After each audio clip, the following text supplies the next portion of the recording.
Check mic, check mic. Check mic.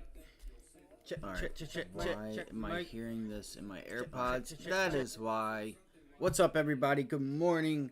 Good morning. Good morning. Happy 4th of July. Thank you to all the new subscribers. How's everybody doing this morning? If you ain't up yet, ready to rock and roll, this market, if you're not urged to wake up with this type of market, I don't know what you're doing, man. I don't know what you're doing. I feel so terrible just for the people who have no idea what lies inside these markets here.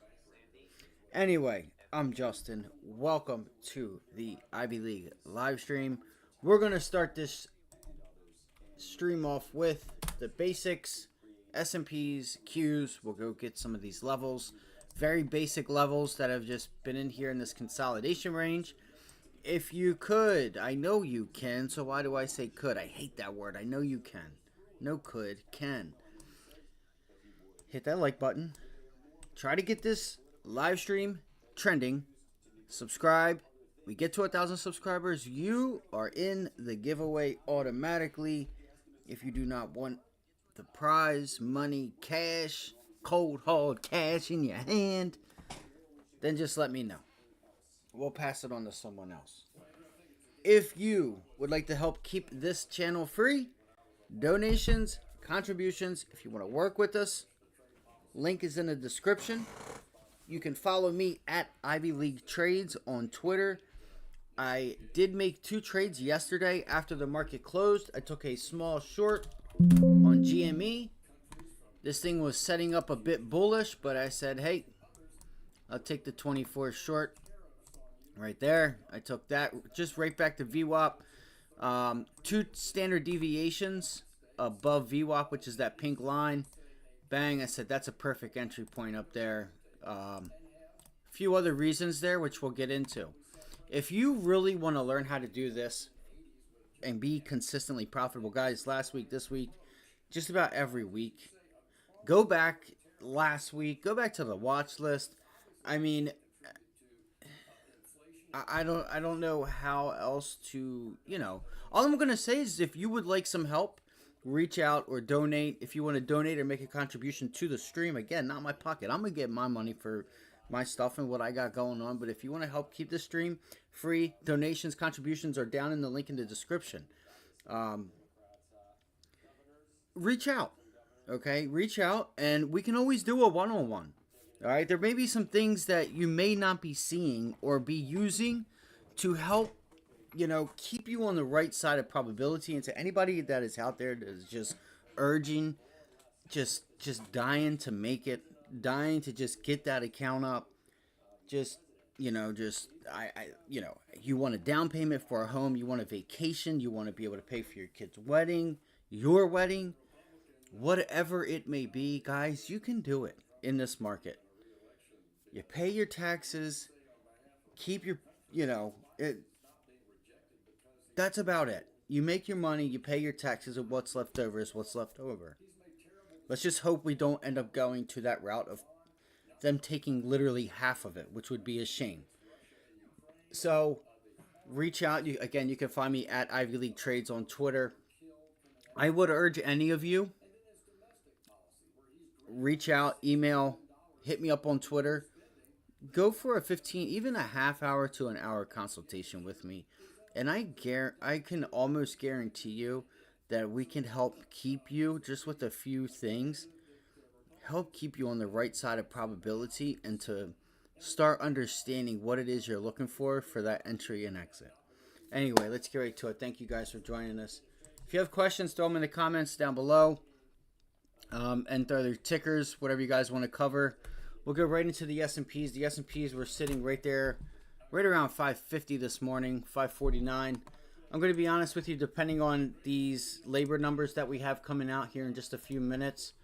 Well, not a few minutes, but the next 45 minutes. I probably will look for a downside. It depends on if we can get it, if the downside happens going into the bell, where we already pull back pre-market, then probably off the bell I'll look for a pop. See how that pop and that downside move was, if that makes sense. right? If we pull back pre-market, market 9:30 opens, bang, look for a pop, and on that pop, we'll see where we are there, because I might go a little short today. Again, it's going to be a low volume day. The market's closing early. I'm not looking for anything crazy, right? I'm not expecting anything crazy unless something crazy happens, right? Which would be, a maybe, let's just say we have a huge jump in initial jobless claims where we go from this 230, 240 area and we just hit 300. You'd be like, whoa, that's a big jump. That would scare the market. All right, something like that, right? That's what causes volatility. And again, it wasn't the inflation. What the initial war caused that inflation, or not inflation, but volatility in 2022. But it was the numbers. When the data comes in and the market doesn't know what to price in, and the numbers are coming all over the place, that's when volatility, on top of quantitative tightening, really the markets start moving around because it doesn't really know what to price in, or understands, or what, it doesn't know what to expect, so it doesn't know what to price it. So we also have ISM services as well at 10 a.m. So just so you guys are there for that, 2:30 or 2 o'clock. I'm sorry, FOMC minutes. All right, so here we go. You guys know Intel, Nike, Chewy, WBA, all trending. All right, we'll go over them. Let's do it. All right, so S&Ps. I just told you pretty much my game plan for the overall markets.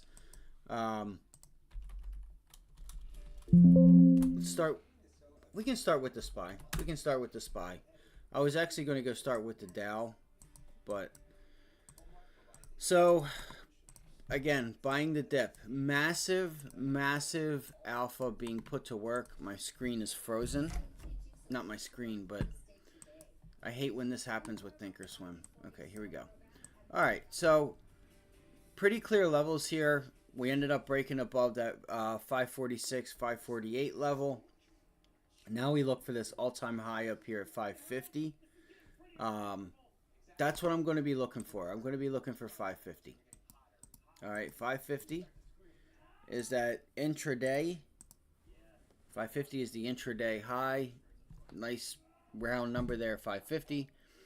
So there's that. We could look for pullbacks in the 548 and 546.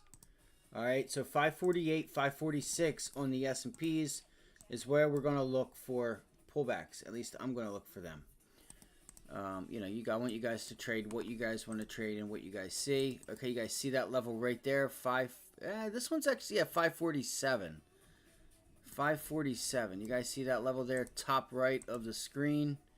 If you guys are having trouble seeing it, just let me know. And then 548 is another minor level. Actually, let me pull up a 15-minute chart here. And you guys can see, so I do actually kind of like that a little bit better. I'm going to make this, and we hit this yesterday. This is actually on a lot lower volume too. So it's more so sellers stepping away. And I'm interested to see what happens come Friday. So I may go ahead and get short today and get some time on my hands with that trade. All right, so I did have 549. So you guys can see here. Let's go. Let me take it back. Let's take it back. Take it back.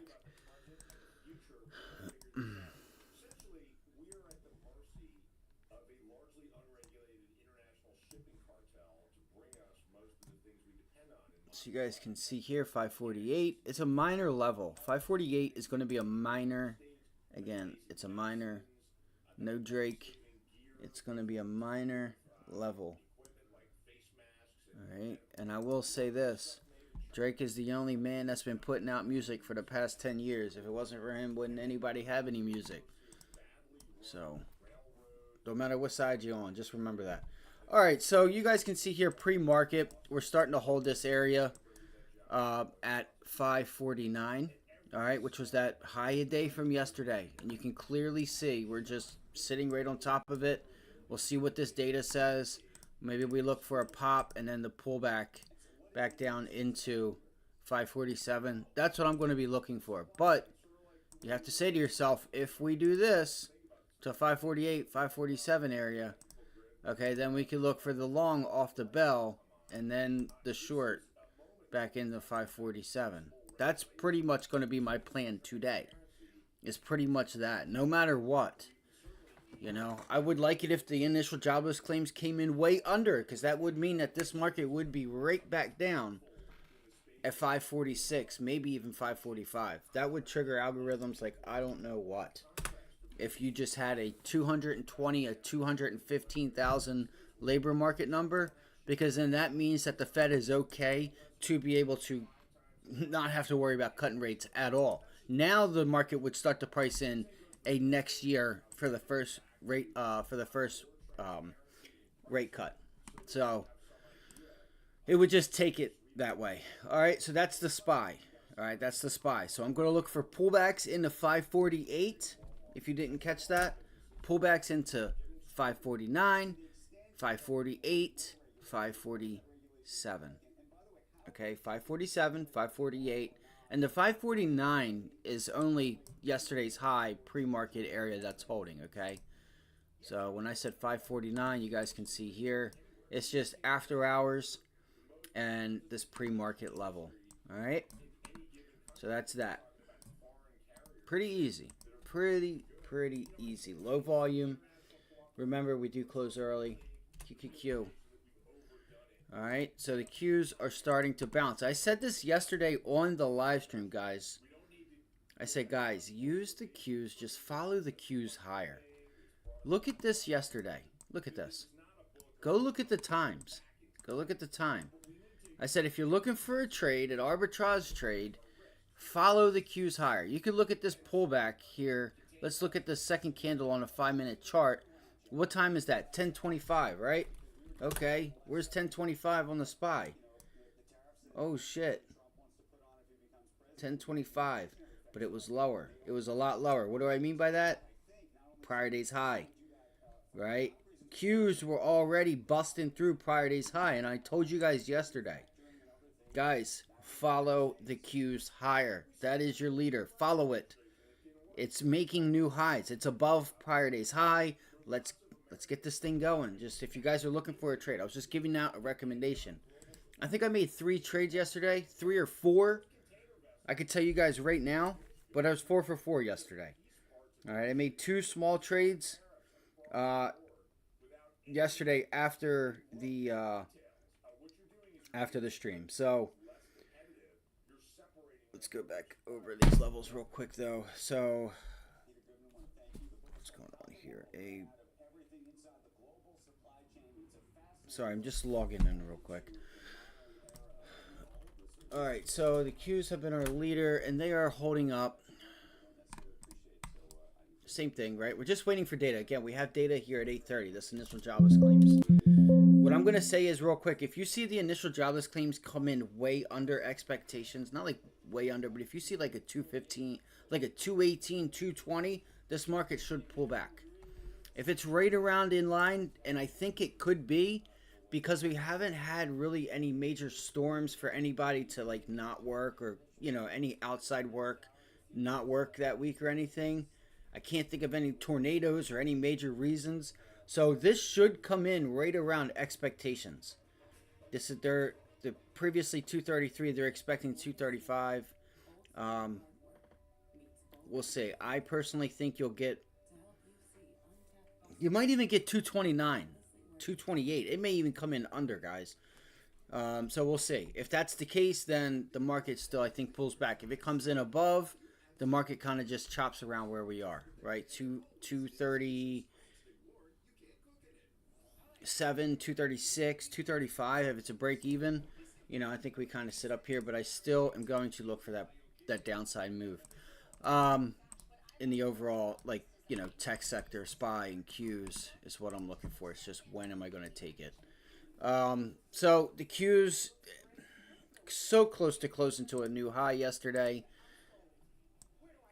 This pre-market and yesterday's high is what I'm watching for, and it's already pulling back now. So we're pulling back now. you have a minor level right here. All right, minor level. I'm going to consider this a minor level. Drake 486. All right. You know, the clear level to look for on the Qs, I mean, honestly, would have to be this 480. This 480 level.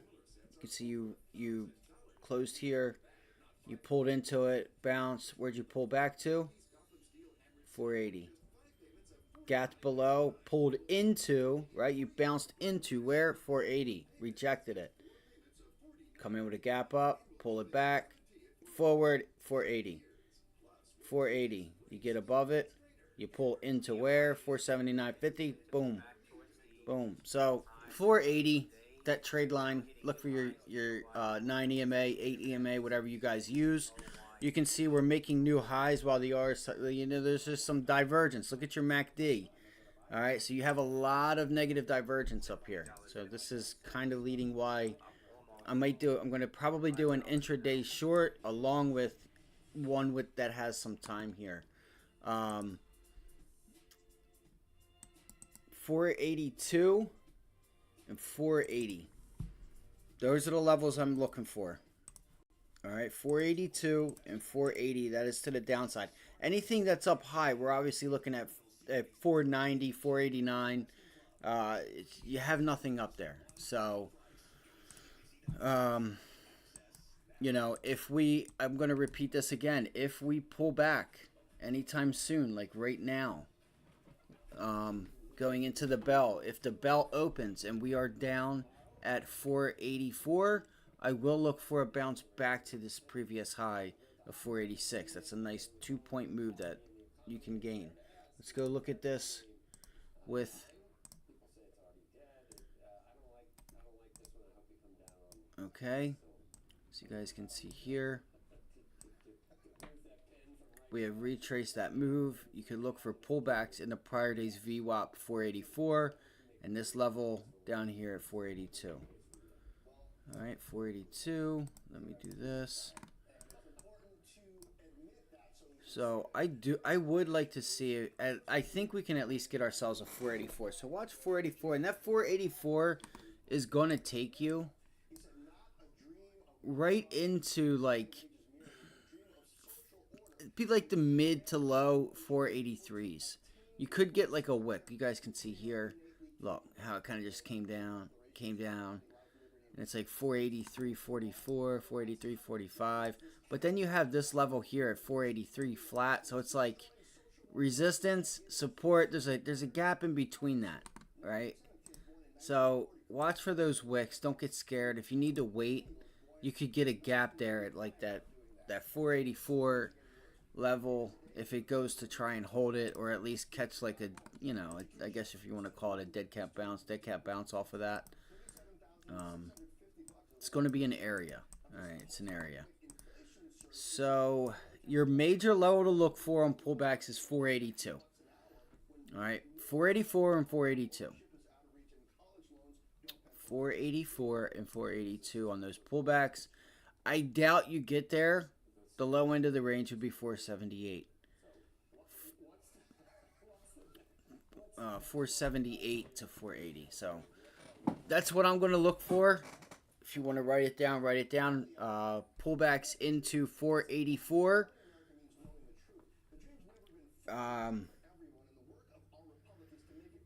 You know, you're going to have a minor level at 486 if you guys haven't seen that yet. 486 is obviously this previous high. This 486 is,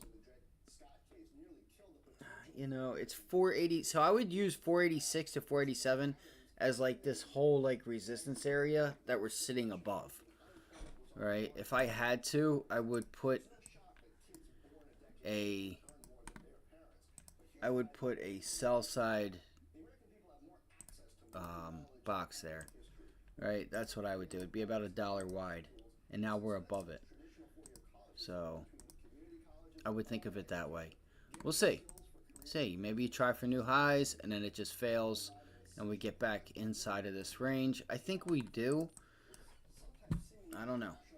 We did just consolidate, and this has been the trend. Rally, consolidate, hold. This one's just a little funkier, right? It's not as clean, right? Like, look how, like, we held this level easy prior. Support, rally, right? Same thing back there. Same thing back here, right? Support, rally.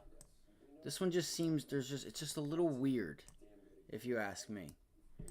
Right, and this pullback here was to these levels here, so don't get it twisted, right? It's just holding those prior levels there. But anyway, this whole chop mess is just like, you know what I mean? It's just not as clean. It's just not as clean. But that's why I'm expecting next week. I think you will see us right back down to this level, and I do think we need to pull back and test like 474 to 475. But we'll worry about that another day. All right, so where are we on the day? Let's worry about that.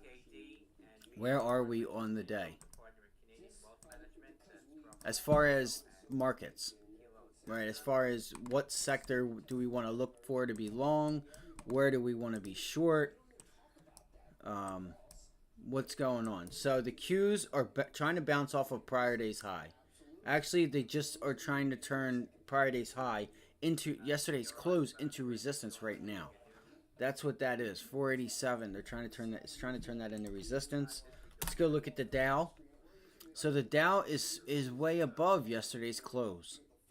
The Dow is above yesterday's close, which I already figured. That's why I jumped right to the Dow. All right, IWM, same thing. So today might be a day where you want to look at JP Morgan, Goldman Sachs. You know, your blue chip, Dow, small cap, IWM like Celsius, MNST, MSTR is MicroStrategy. So yeah, MNST like Monster Beverage.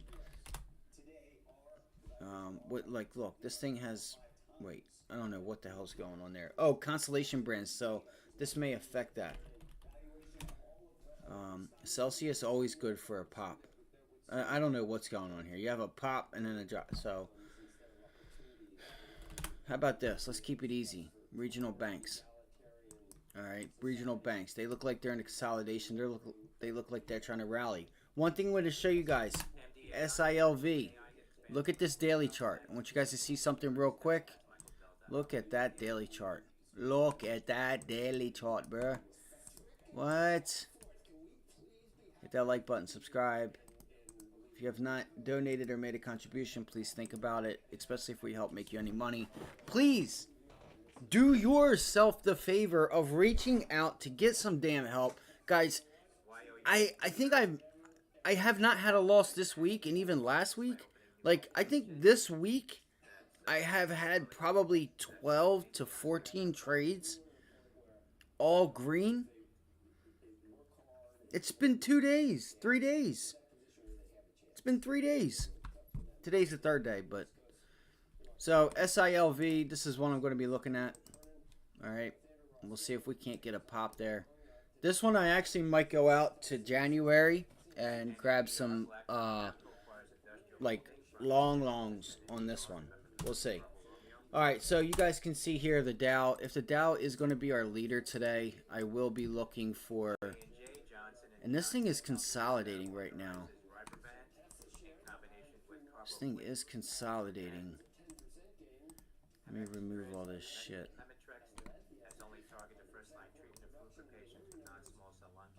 You can see the 20-day moving average holding. So I was watching this level here. No, it was this level right there. Now I told you guys to watch if we could break above and hold, which we are. It was either 390, which I think it was, or it was 392. Now 392, I said if we can break and close above this level, I would look for the Dow to just start screaming. It has nothing here to stop us from getting to 398, and it just couldn't do it. It couldn't do it. Tech is too strong. Tech is just too strong. Nobody's worried about blue chip names. They're much rather, I don't know if it's because of trading or what, but it just can't get no love. All right, so looks like today might be the day where you want to watch for the Dow. All right, so the Dow has some resistance here at 394, some mild resistance. Then I would look for previous pivot highs up there at 396. Okay, 396. That was prior resistance, prior support that we broke. All right. And today you can see where we at, 394. So we'll see if we get a pullback to yesterday's close. See if we can hold. You know, if the overall markets can't hold up like the Qs, I expect the Dow to pull back as well. And I wouldn't mind a pullback to 392, because if we were to look at this on the daily trend, I'm going to show you something. I want you to really pay attention. All right, I want you to really pay attention to this. All right, let's see. Do we have anybody on here? Because I'm not going to waste my time. Of course. Okay. Okay. All right. I'm not going to waste my time. I'm not going to waste my time. All right, let's do this. So let's go in and see what we have going on today. So, real quick, we have had, what have we had as far as, like, sentiment, all that fun stuff. Paramount, Tesla, which we're going to talk about Tesla. We're going to get into Paramount. We're going to get into all these names, which Tesla's actually been doing pretty well right now. It's up 25% just in the past few days.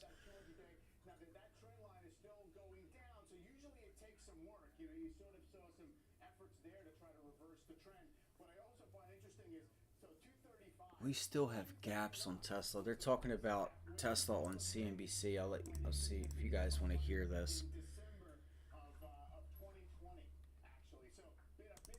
Yesterday as well. Here's a 5-year chart with the 200-day moving average. I find it interesting. Now you see it kind of poking above that 200-day. Now that trend line is still going down, so usually it takes some work. You know, you sort of saw some efforts there to try to reverse the trend. What I also find interesting is, so 235.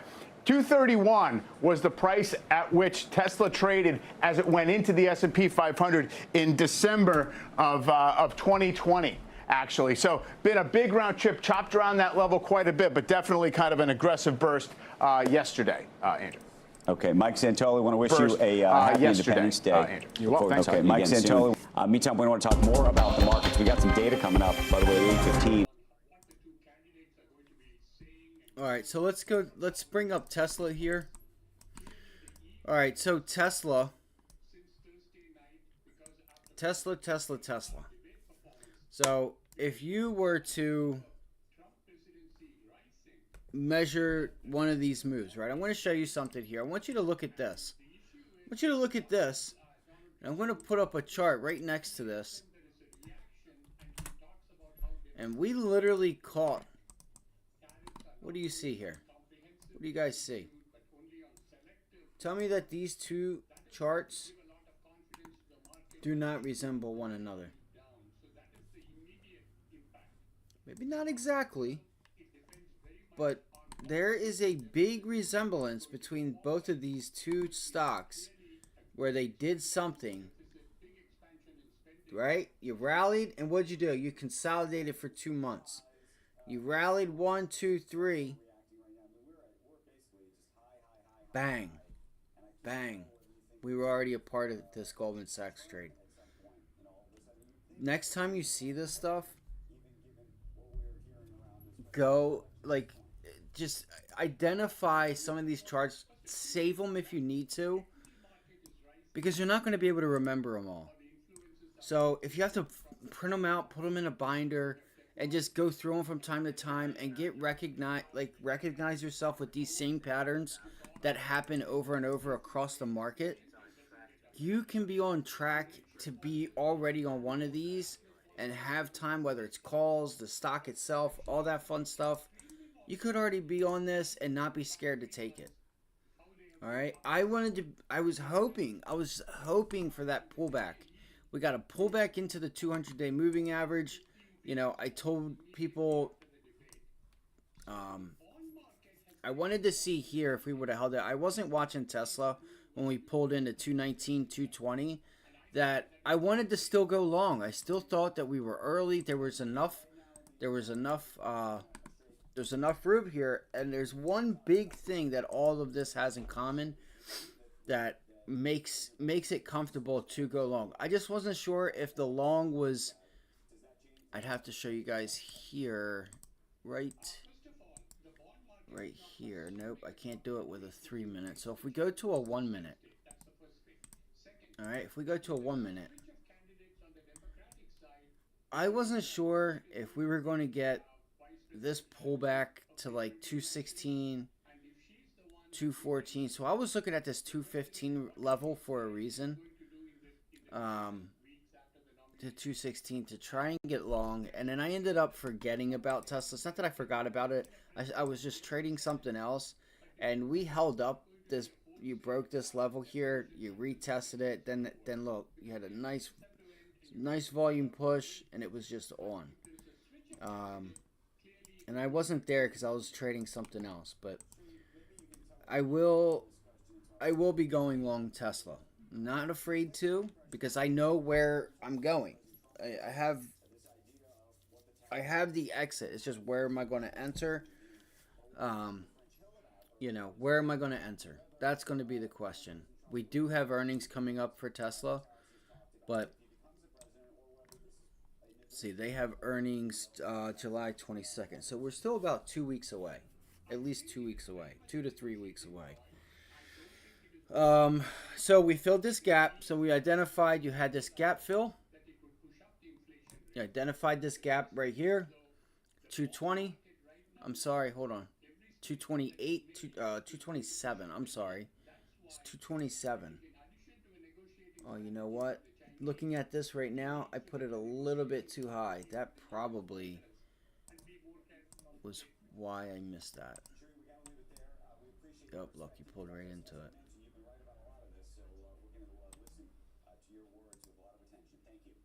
I like that better anyway.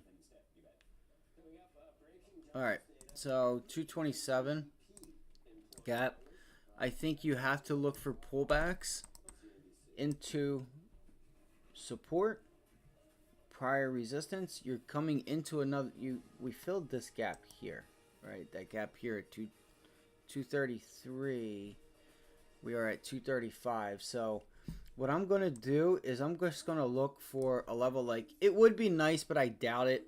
If you could get a pullback into like 230, even if we can just get down into prior day's close, I would like to take a long, because I do think Tesla gets back to 240. You have another gap fill up here. I do think we get to 260. I'm going to be honest with you. I think 245, 250, and even 260 we will be back at. It's just, you got to get the pullbacks. All right, this thing, once it gets going, it goes and it doesn't stop. All right, so I'm still going to go long this. Let me put this right here right now. So, man, I hate this. I hate Tesla's chart. I really do. It's just so funky. These are the levels for me here. I'm going to make this one a bigger one. 238.50 is a prior. Damn, it's already 8:15. Wait, when are they releasing the?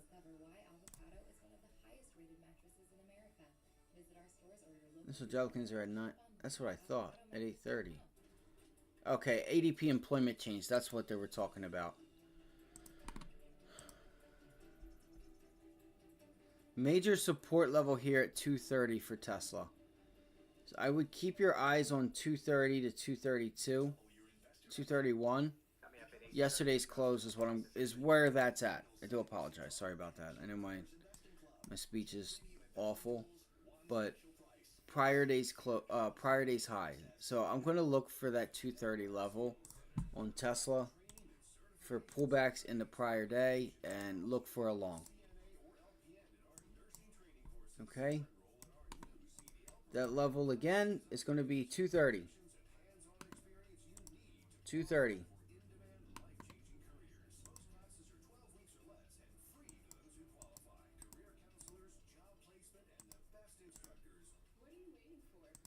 And I still need to get rid of all these levels here. We still have a gap below us. We still have a gap below us here. if we can't hold it, we end up getting a deeper pullback. You know, I just don't think you're going to get a deeper pullback unless you have a reason for it. Which I'm just being honest. I don't, as of right now, I don't think we have one. I don't think an upgrade or a downgrade is going to be enough. I really don't. I really don't. So pullbacks into 230. I'll look for a long. I think I saw something where Kathy Woods had sold a little bit, but no big deal. So look for 230. If 230 does not hold, you know, then maybe 225, and then that gap fill. You get below 225, it's a wrap. All right, 225. You break this, then you have all this area here, down into 212, 215, 214. We'll see what happens. Just, you know, look, right now you're holding up at 230, 235. Going to use pre-market levels, and you know, because you don't really have much here other than what you have on the daily chart. Okay. 227.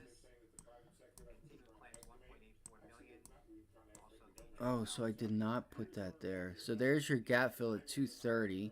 Oh, I do have that. All right, I do have that. Never mind. Okay, 230.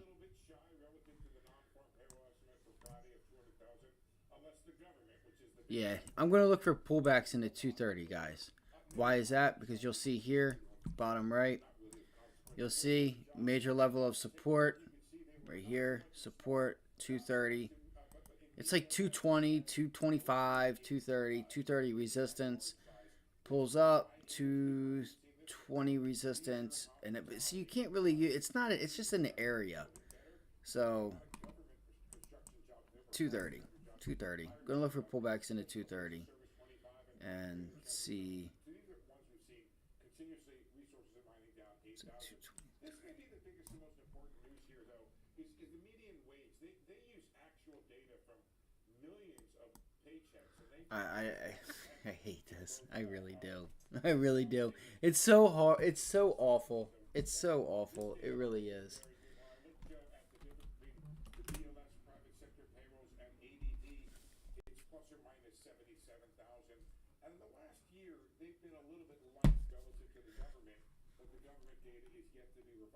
And look, so here is where we got our level. All right, right here. So I still think we can get there to 250 is the level I'm looking for. On Tesla, I'm going to get off of this. So you guys can see here any pullbacks into like 220, 230 level. Oh, you have 220 and a 240. Yeah, 220 and a 240, but you can see right, yeah, 230. That's what I thought. It's confusing. 220, 230, 240. That's your range. 220, 230, 240. Let's move it. Let's move on. Let's go look at Bitcoin real quick, because we've been watching Bitcoin and we did not continue that rally, but we're still holding. You're still holding. Still holding. But even if you pull back to 57, 57.8, right? 57.5, 57.7, 57 flat. You're still okay. This is a big consolidation range. That's okay. Just remember, the longer it does this, the higher that move's going to be. Okay? So with that said, you just saw there that Bitcoin's holding up, still closing and holding at 60,000. Still holding up here at 60,000. And I still assume that it's going to hold again today. You may get a pullback into 60.3. But other than that, let's go to Coinbase. So I would look for a bounce on Bitcoin today unless something changes. The volume is a little bit weaker on this down move, which is a good sign. Let's go to Coinbase.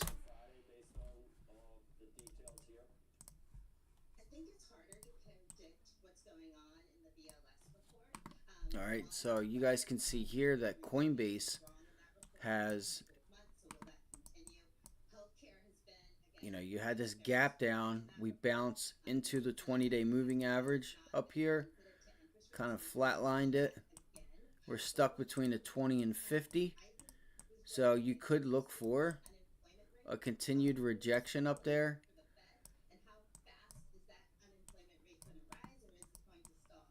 I want to see what the hell the 50-day is. Okay, so you closed right on it. Wow, okay. All right then.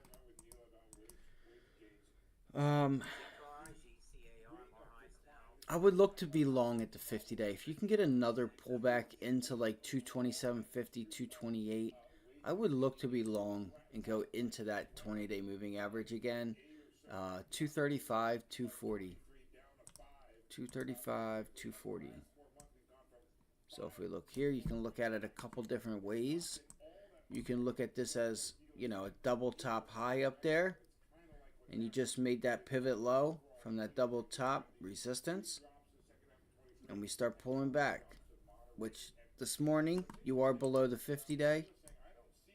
We're below the 50-day. You're trying to hold the 100. So the blue is the 100-day. The red is the 50-day moving average. The green is the 20-day moving average. All right.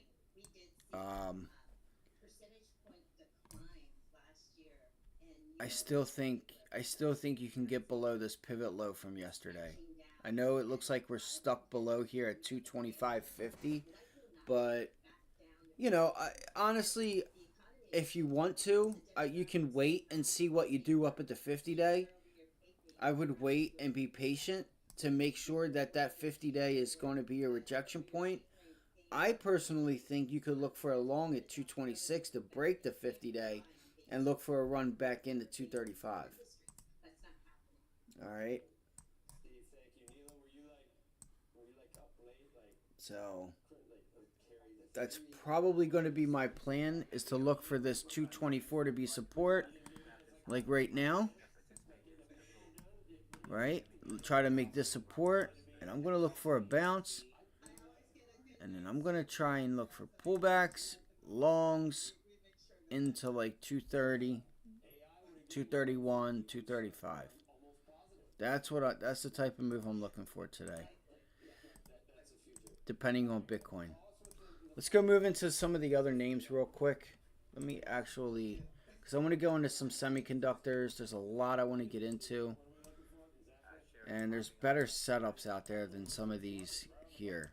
But Tesla, I'm still with the long on pullbacks. I'm going to tell you guys that right now. I'm longing pullbacks. All right, so let's go to Rivian. So there was news out on Rivian this morning that they deny plans for vehicle production partnership with Volkswagen. Do you guys remember that? They sat there for 2 days just running it across the wire, CNBC.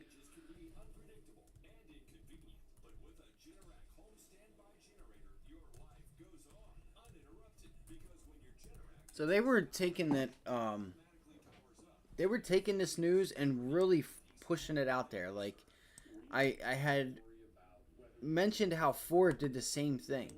I'm like, bro, what's his name is just not quitting with this. He's just pushing it out there, trying to, you know, I don't know if they're selling, if they're looking to get to, you know, to pump this news so they can have somebody to sell into, but Rivian. So this is a nice setup here. Pre-market, we're holding 1480. My plan is to try to take get short up at $15. I'm looking for the short at $15. All right, so I don't know why I still do this. Let's see here. It's because there's some people here that do want to learn and know how to do this, but all right.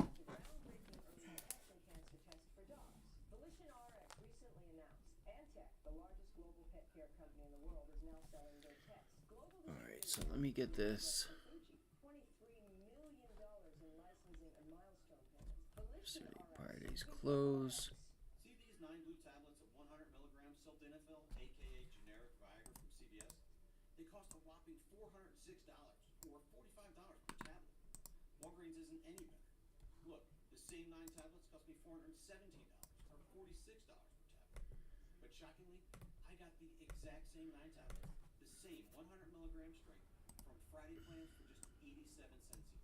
To get generic. So what I'm going to look for, guys, is a bounce back into, which we already did, 15 bucks.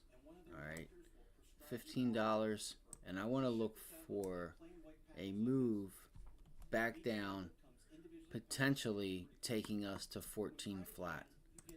All right, I want to try to get down to like 14 flat.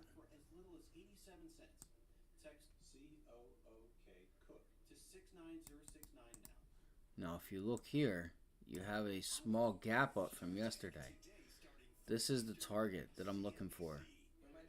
You have a little support, like a mild little support and resistance area at 1452.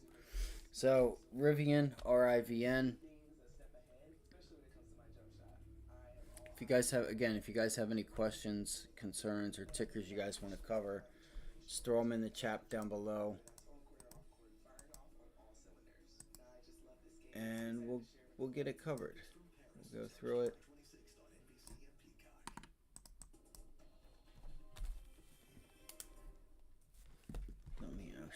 Let me actually make sure that this is what I want to do.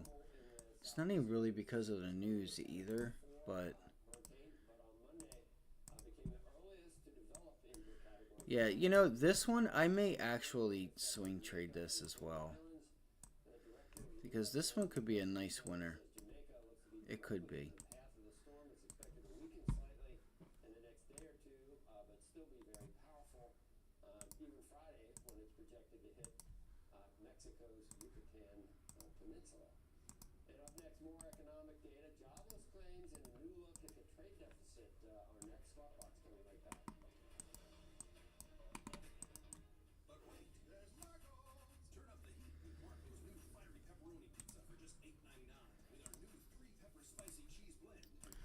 And we'll go right into Mega Cap Tech.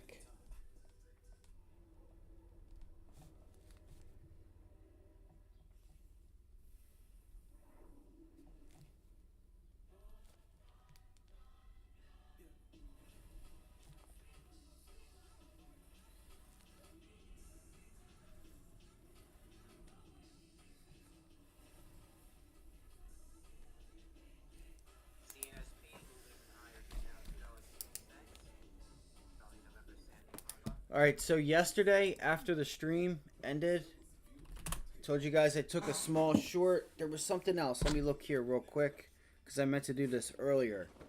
Let me go to orders. I did really well yesterday. So, NVIDIA.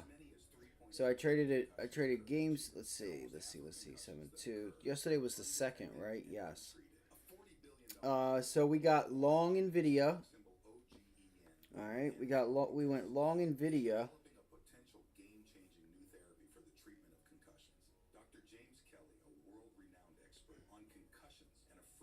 Twice. Yeah, then I just went short GameStop. All right, then I went short GameStop. So this is actually looking like a nice support level right now at 23.75. All right. This is looking like a nice support level. So what I'm going to do is, you guys can see that we held this level, which is the 50-day moving average. Yesterday had such low volume though. You really need volume to come in here to really try to get this long at 23.75. And if you're a person that's looking for the long through 24, your intentions are to get to 25. Like, you're looking for that full dollar. You need some volume in here today. You need some volume. Alright, you need some volume. I'm telling you guys, this thing, GameStop has spreads that are tight. The stock and options, they're nice and tight. This is actually a really good trading vehicle. It really is. It really is. You know, we've been in airlines, semiconductors, GameStop, DJT, like you name it, we've traded it the past 2 weeks. Goldman Sachs, banks, right? We gave you guys that long last Monday. So I'm going to watch and see how, like even this morning, which we have jobless claims getting ready to come out, you could really start to see this go, especially if there isn't much volume or this data doesn't come in and help provide something for us. Okay, yeah, like look at the volume here, guys. All right, so yeah. So if I were to, let's see, what time is this? 8:25, 8:30.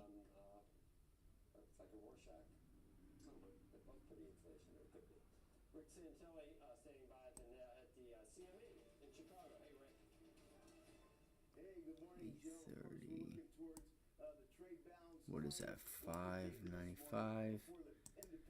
Yeah, like look at all this volume at 8:30, 8:40, 8:10. Like look at that. You have so much more volume. It's just crazy. So, you know, we'll see if there's news or anything, but it's just not looking good for anybody that's in GameStop. You know, you're going to need volume if you're looking for the upside. All right, so I will look for 2375 and see if she can finally get some volume in here, but it's not looking like it. So 24 might still be the short, guys. I'm still probably looking for a short at 24. And let's go look at the SPY real quick. Let's go look at the S&Ps. And what did I tell you? Let's see. Where did they come in at? 238. They came in higher. Uh-oh. But that's not that much higher. Damn. It's just the fact that we had no reason to do that. Fed could... Now this is going to be... Did the Fed do too much? This is going to start hinting to just, you know, a quicker cut. This is kind of what you want to see. Remember what I told you guys? Oh, awesome. Thanks, Josh. Microsoft and Apple, I'll cover them right now. Microsoft and Apple, I can tell you right now, it's all going to depend on this number here. So when they come out and non-farm payroll comes out, you got to have an understanding of the sentiment and what's going on. So 238,000, expected 235. Why is this important? Because the Fed's juggling jobs and inflation. They want both to be stable. Right now, they have that. Believe it or not, they have it. Whether they say they do or they say they don't, they do. Prices aren't going up as much as they were prior. Jobs are starting to go up, but you know, still fairly low. I would say you got your inflation under control. You got price stability. Now you're not having the labor stability. It's climbing like you wanted it to. So you got it. You know. 238, again, remember what I said. We haven't had very many storms. We haven't had really any reasons for these people to be laid off. It's not like we've had tornadoes, hurricanes, snowstorms, like all these things. Usually you can predict them. So that's a lot higher, which is, you know, now the markets, if you see this number continue, guys, on the initial jobless claims, where you're noticing that there's not like very many storms, like watch this upcoming week with this hurricane. That could also, if we get this hurricane by Monday, Tuesday, Wednesday, maybe see what it does to the labor numbers not next week, but the week following, if that rain and stuff puts people out, because you're going to see this number probably tick a lot, like way higher. You're going to see a jump up in it, and it could be people that weren't able to work because of rain and people outside, this, that, and the third, and filing for their weeks or a few days worth of employment. You know, you're going to have some people from the oil fields off. There's all kinds of stuff. So, depending on the trajectory of this hurricane, you could see this. So, the market's going to start worrying about the labor market if we just continue to get these higher prices. You just have to be able to understand, was it because of a storm or was it because the people are laying off? This is because the people are laying off, if you had to ask me. All right, so when is it that the market starts to price in the Fed did too much? That's what you have to worry about when you guys are trading. All right, like it's really important to understand the sentiment, right? Because it gives you conviction and just the understanding on your expectations and movements, right? Yeah, you can stick the levels, but you need more than that. You need to put everything together, and it makes trading easy. So Apple's just consolidating over the past few days. I still think it's going to depend on the overall markets. Just remember that NVIDIA is back now in the XLK, printing a 23 to 26% handle. What do I mean by that? The movement in NVIDIA is going to mean more now than it ever did before. It used to be 6% of the XLK, right? It's weighting in the S&Ps. Now it is 26% of the XLK, and it is the second or third biggest company in the S&Ps as far as its weighting. So, with that said, you're seeing some outperformance. Notice Apple. What'd you have? This is a low volume push where sellers are stepping to the side. Right? Look at that volume. That was very low volume. So it's showing you that you shouldn't have much conviction that if you break to a new high, that pullback's going to hold. Because you still have a lot going on here that's waiting to come back. These guys might be on vacation. All right? Now, if this volume was like up here, I'd be like, okay, bet. You can expect new all-time highs. I'm not going to trust in that. I can't trust that. I think you would look for, and you're seeing it right now, I would look for yesterday's high at what is that, 5? Wait, why am I at the SPY? I thought I was at Apple. I'm sorry. I thought I was at Apple this whole time. I could have swore I typed it in. Okay, so same thing for what I was saying. It's I would be careful. I would be careful. I really would. Same thing that's implying that I was just talking about.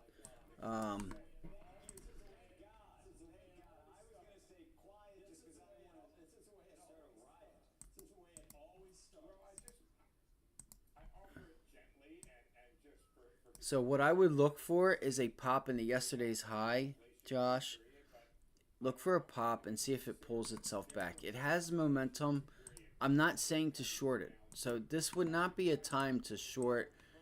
But I could not go long, even though, look, it's going higher. It's going higher. You just have to find those trigger points. You know, once you break out to all-time highs, you don't really have anything to go against. Like, you're not bumping into support, or you're not bumping into, like, resistance. You're not, you want to be able to buy pullbacks at these points, but you have to be careful and keep your stop loss tight.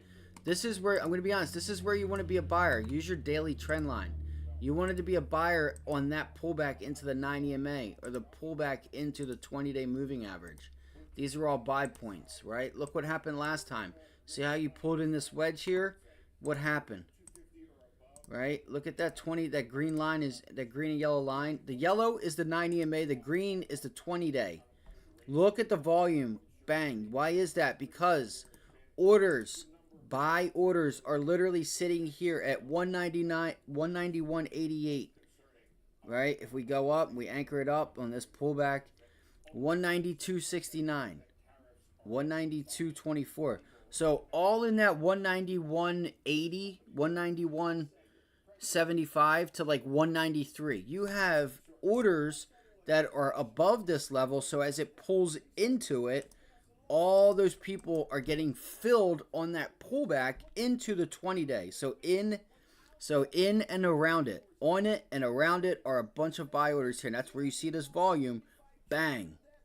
You look for the consolidation. I would start looking for the pullback.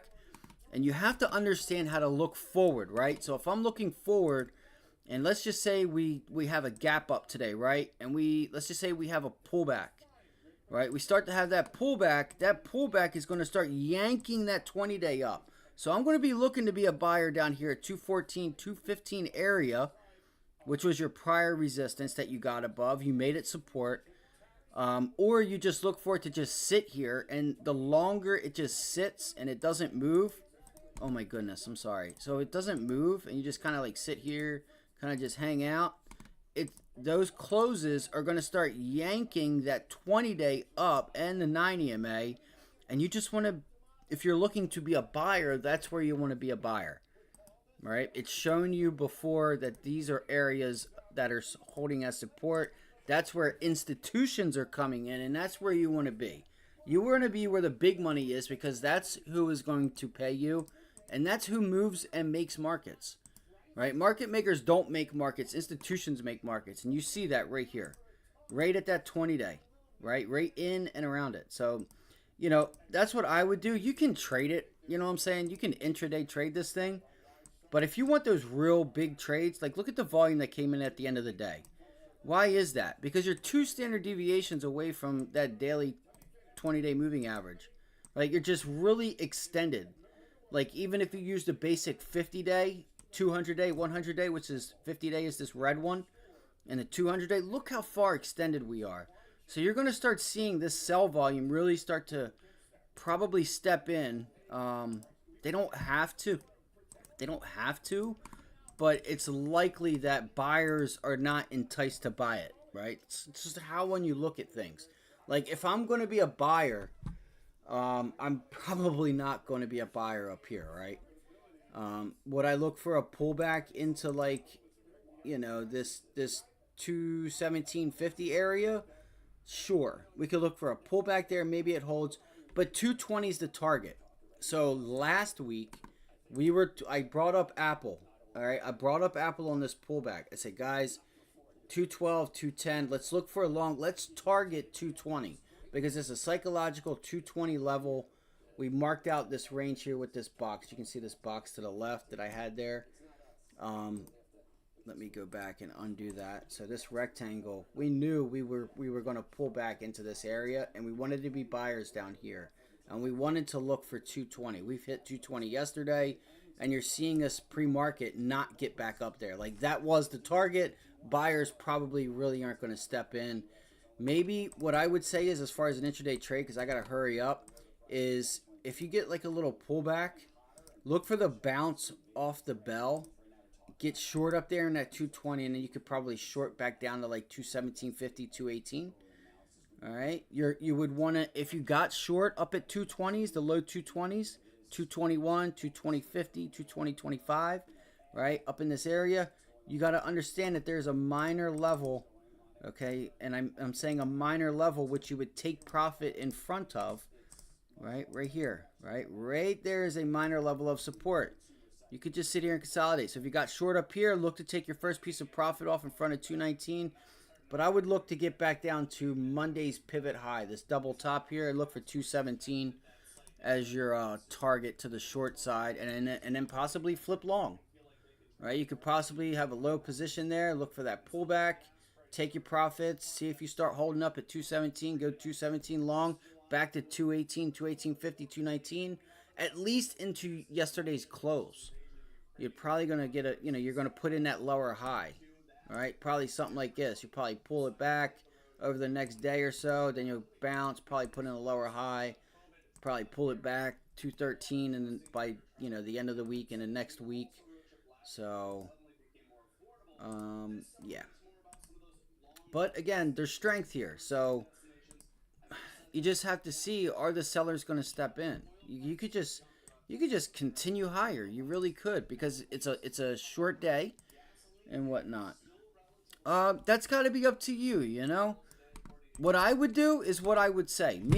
I'm looking for a small bounce, and then up at yesterday's high, I'd get short, look to get those puts, and take profits when you get back down into 219.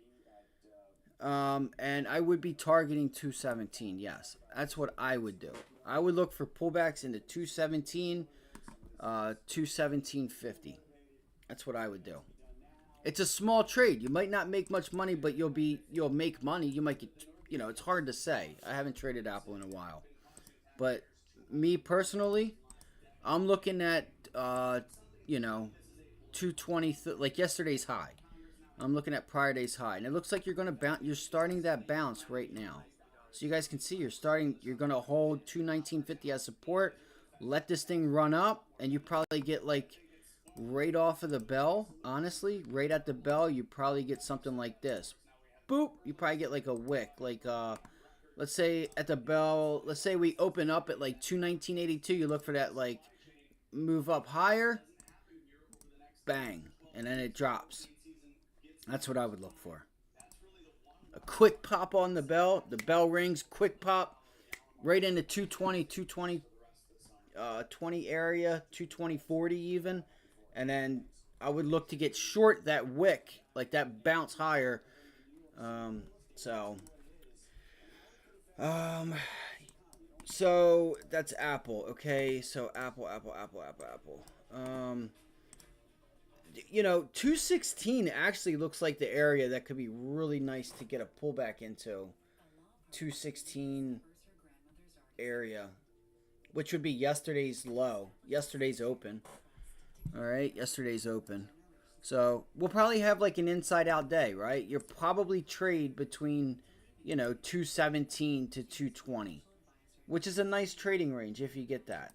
Make sure you look at the volume. Make sure you understand what's going on pre-market. All right. Make sure you look and see what's going on there. Let's see. Microsoft's just been climbing higher. It's just slowly grinding higher. Again, you got refer it back to the market, right? What I was saying about these labor numbers, because do you understand what's happening? We haven't had a reason for the labor market numbers to tick up higher than the consensus and forecast. And what's the market doing? You got that, and now look at everything. It's starting to pull back. That's what you needed. And look, you're breaking that pivot high and that support level at 457, 458. So what I would do is I'm looking for an entry at like 458.65. Right? I'm looking for this like 458 to probably... I mean, I'm looking for pullbacks today. I'm looking for pullbacks today is what it looks like. So some people may not know how to or have been taught how, like, what you should be looking for. That is, if the market's going to pull back, where is the weakest sector? If the market's going higher, what is the sector you want to be long? So today, right, you know what I'm saying, the Dow is leading us higher. So you're going to want to look at like JP Morgan, you know, maybe some healthcare names, Apple, Microsoft, but I think tech, Apple and Microsoft are going to pull back. So where are we at right now? We still have a half hour, 45 minutes left. Let's see where we open up at. I would look for Microsoft. I'm going to be honest with you, like 458.90 in front of 459. I would look for a pullback on Microsoft. And I would look to take that down to like 456. All right, so something like this, right? I'll go here for you. I would look for a pullback into this level right here. This would be the area I'm targeting, 456. All right, and what I would do, like you're pulling back now, but I want to see a pop, which I think we get, and I'm looking at 459.50, 459. I'm looking at in front of 459, but then I would look for that pullback into that area there. Maybe not much of a day. Maybe you take back yesterday's move. Look to see if that happens. But the thing is that it's a half day. We have 4th of July tomorrow, so, you know, maybe you could look for that into Friday or next week. Maybe go out a couple weeks to the downside and look for that 456. Just entering it, I'd have to look at yesterday's high. I think this is what happens. I'll leave this here to see if that happened. All right. You can see it holding up. It's trying to bounce, which it should. We should bounce now. You should bounce and look for like 458. See, I want to get this level short. Just going to be honest with you. I want that. I want like 459. 458.90, right? This is the level that I would like to take it short at right there. Let me make it a 2, and then I'm looking at this whole area right there. I'm looking at that level right there to get short. All right, and that is, sorry, I don't know what the hell's going on here. What the heck's going on here? So that's what I'm looking for, right? 459, the high 458s. You may not get it. Look, you're starting to pull back again. You're not getting that bounce. So, you know, just because I want to bounce doesn't mean that it's going to. And what I would do, again, is just like Apple, the same thing. It bounces, I'm looking for the short, and I'm taking my first piece of profit, whether it's a quarter, a half. I'm taking a quarter to a half of that position off at this level right here. Why is that? Because we could pull back to this level and not necessarily break it and then just consolidate. So we manage risk, right? We have to worry about managing risk. So we get the trade on, we get that initial move, we take a piece off. All right, we want to lock in some profit. It helps you stay in the trade. It helps you if, again, listen, the NASDAQ could shut down. There's 3-4 wars going on. Something could happen that hits the wire and you just get this stupid boom. What are you going to do then? Well, you've locked in profits. You're okay. Okay, I'm not taking that hit of a loss. That's that's something that happened that doesn't happen often, but these things do happen. Yesterday when we traded NVIDIA, I don't know if anybody else noticed, but the bids were higher than the ask on the options. That happened with Tesla about a year or two ago.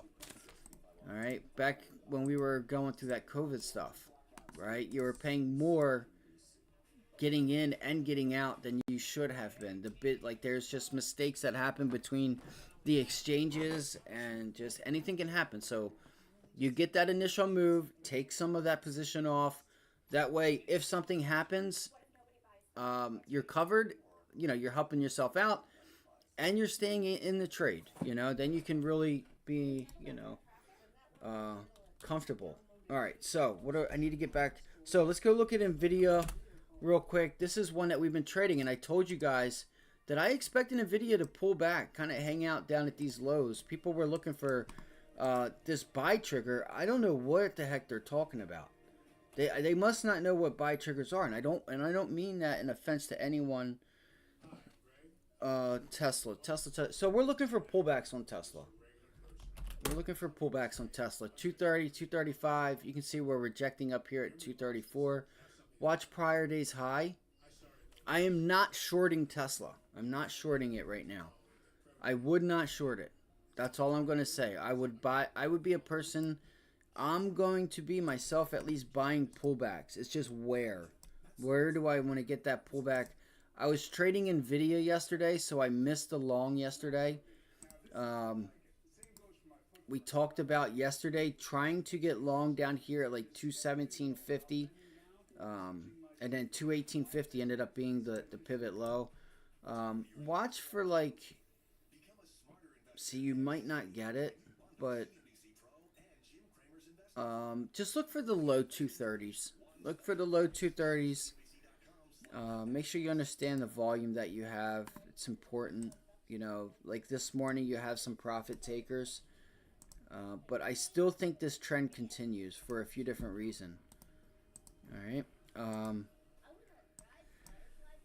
I don't know what's going on with this. Come on.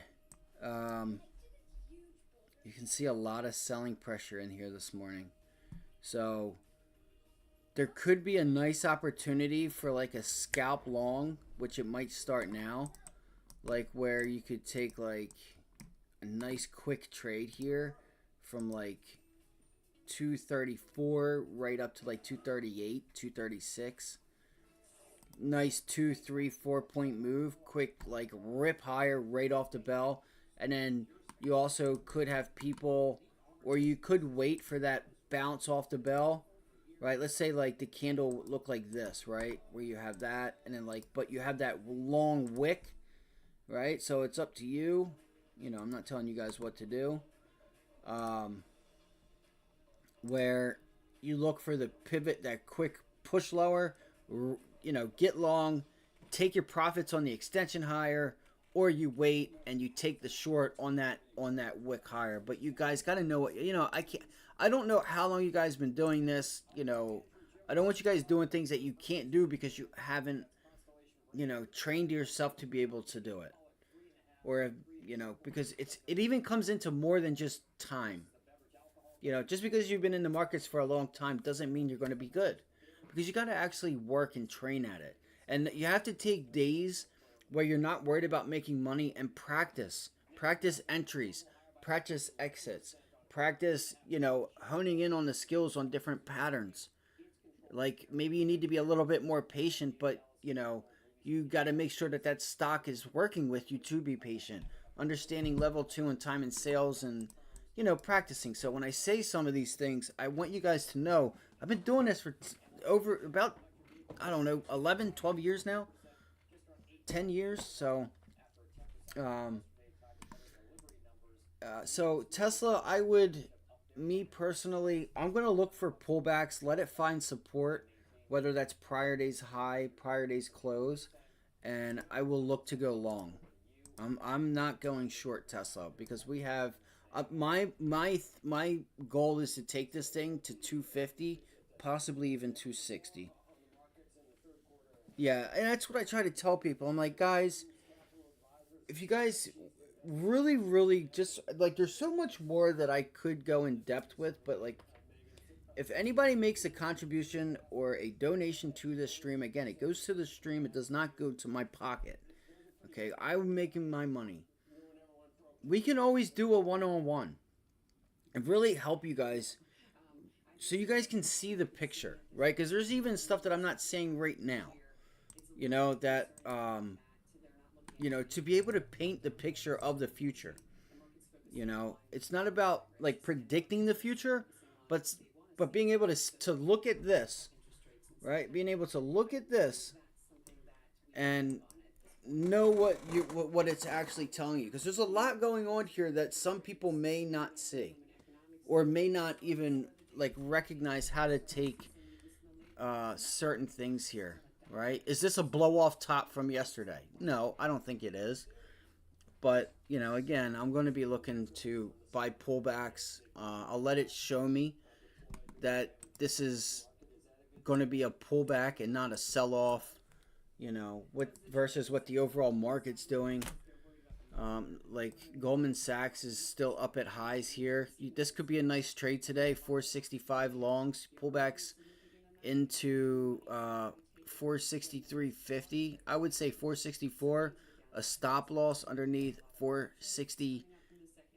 A stop loss underneath 463.50, but this 464 long, we could look for pullbacks in the 464, and you could look for a nice trade today if the Dow continues to be strong in the 470. That's 10 points.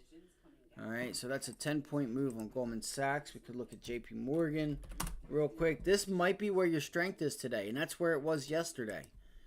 So these things are making new highs. Look at JP Morgan, just cruising. Look at this.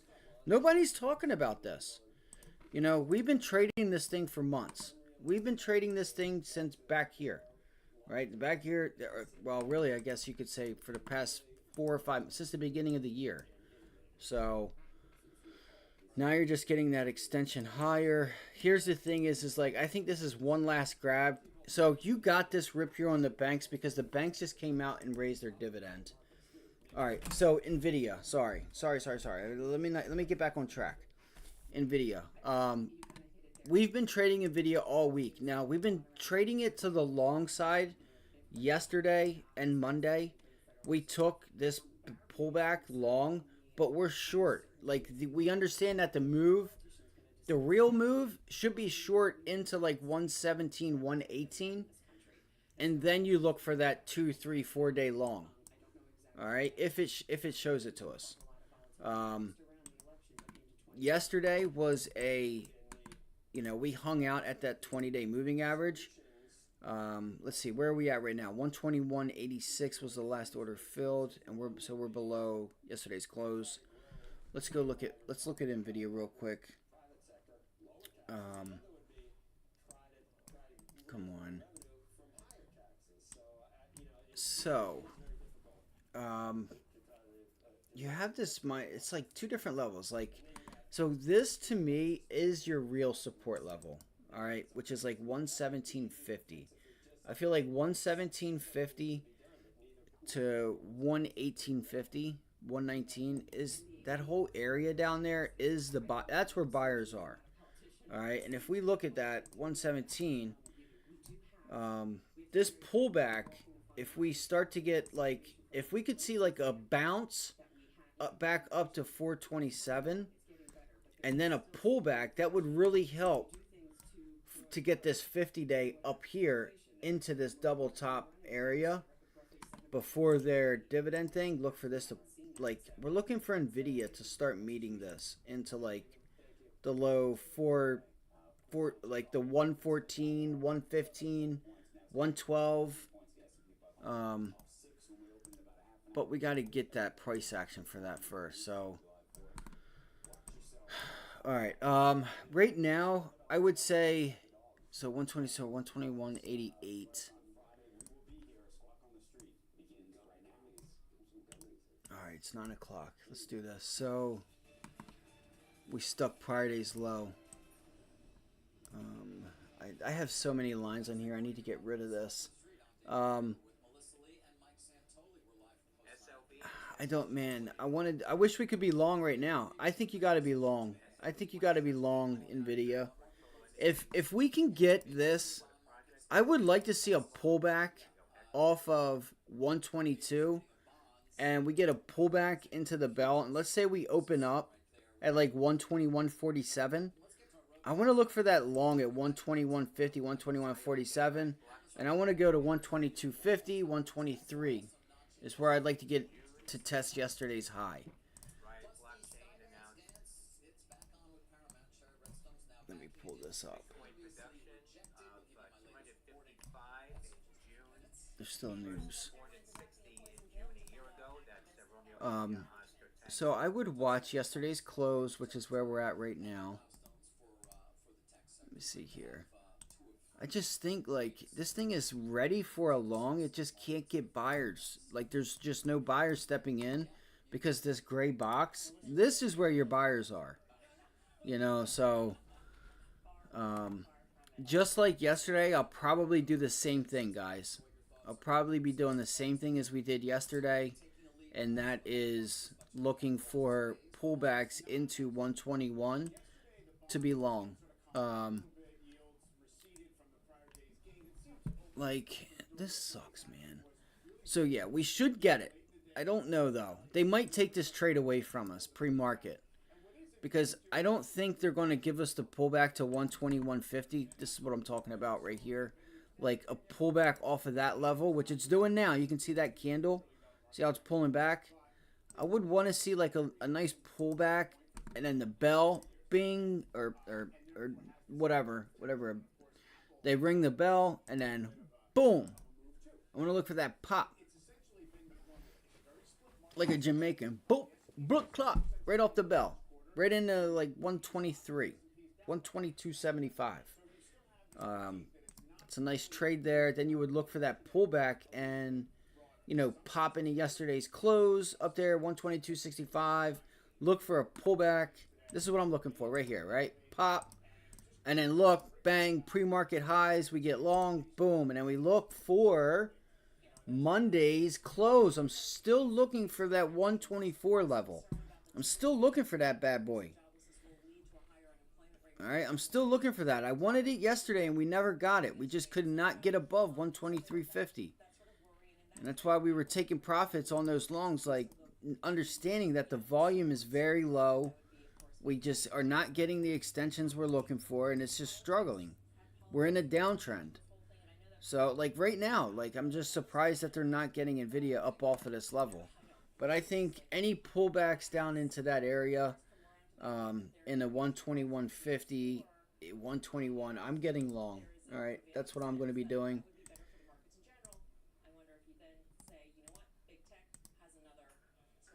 And again, guys, I want to try and get a 124 gap fill.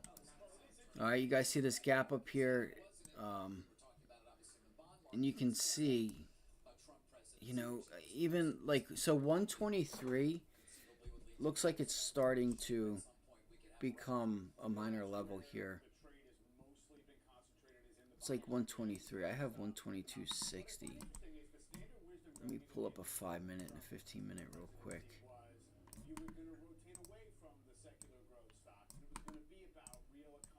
I just think that, so we did double top up here.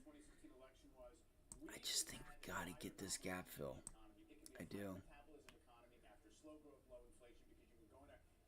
Like, this technically should be our resistance. Like 130. We made 127.50 resistance.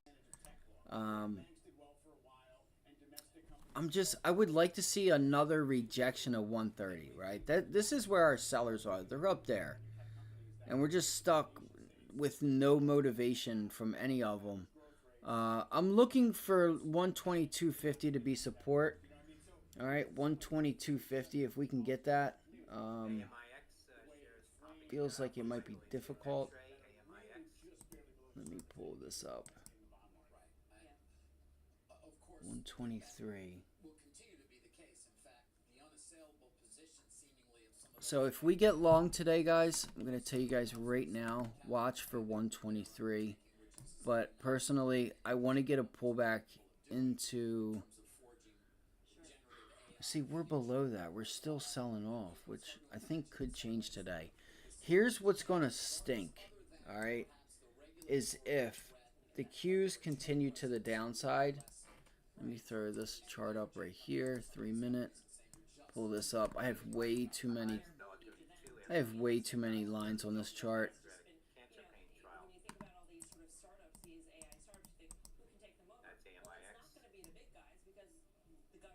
So this is a major level right here. All right, right there. I'm going to make this like a 3, but I'm going to take it off. I want you guys to see it. Can you guys see that top left? Support, support, resistance. You get back above it. Support, support, resistance, resistance, resistance yesterday, all day yesterday. So I'm looking for pullbacks in the 121, and then I'm going to look for that 123 level. I'm going to look for a push back into 123. And, you know, you can see here, even on this, let's see, 126, like, this chart just sucks. It's an area. So what I would do is I would make a box from 122.50 to 123 as that support and resistance level. Yesterday and today, we're making it resistance. Okay, if you don't know what I'm saying, top right of the screen, you're going to see here 122.50, this area right there, right? And if I get rid of the line I just gave you guys right there, you guys can see that, right? You guys can see that. Support, support, support, support, support, support. We break resistance, but then we regain it. Support, support. We gap below it. So we run up where? Bang, resistance. Bang, resistance. Bang, resistance. 122.50. 123. But me, I have my eyes on 124.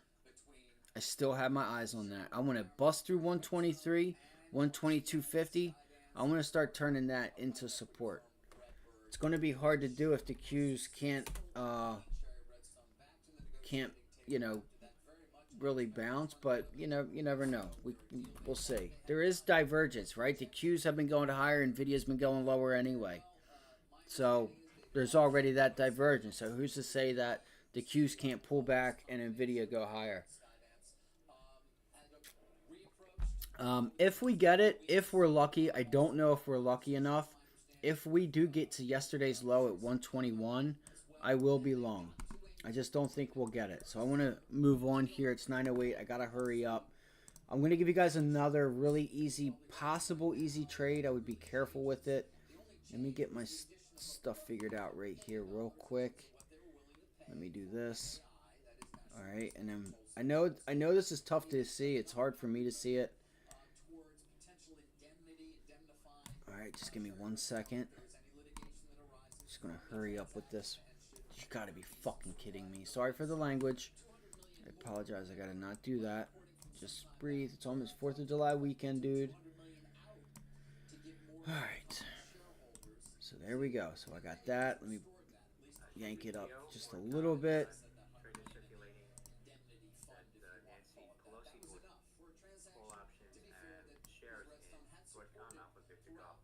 You guys see that? She's buying options in what? Broadcom. Buy good companies, go long good companies, and you won't have a problem. You won't have to ask Nancy what stock she's trading. I say this all the time. Guess what?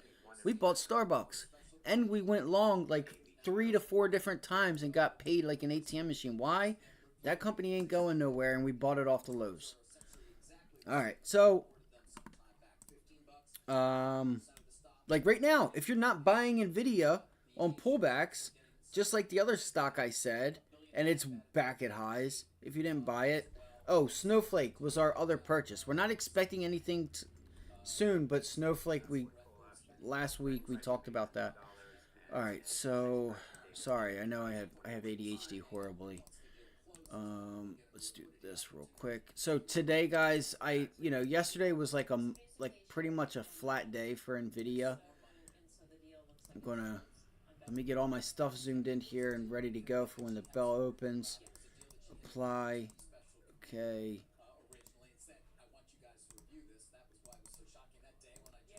Apply. I'm almost done. 2 seconds.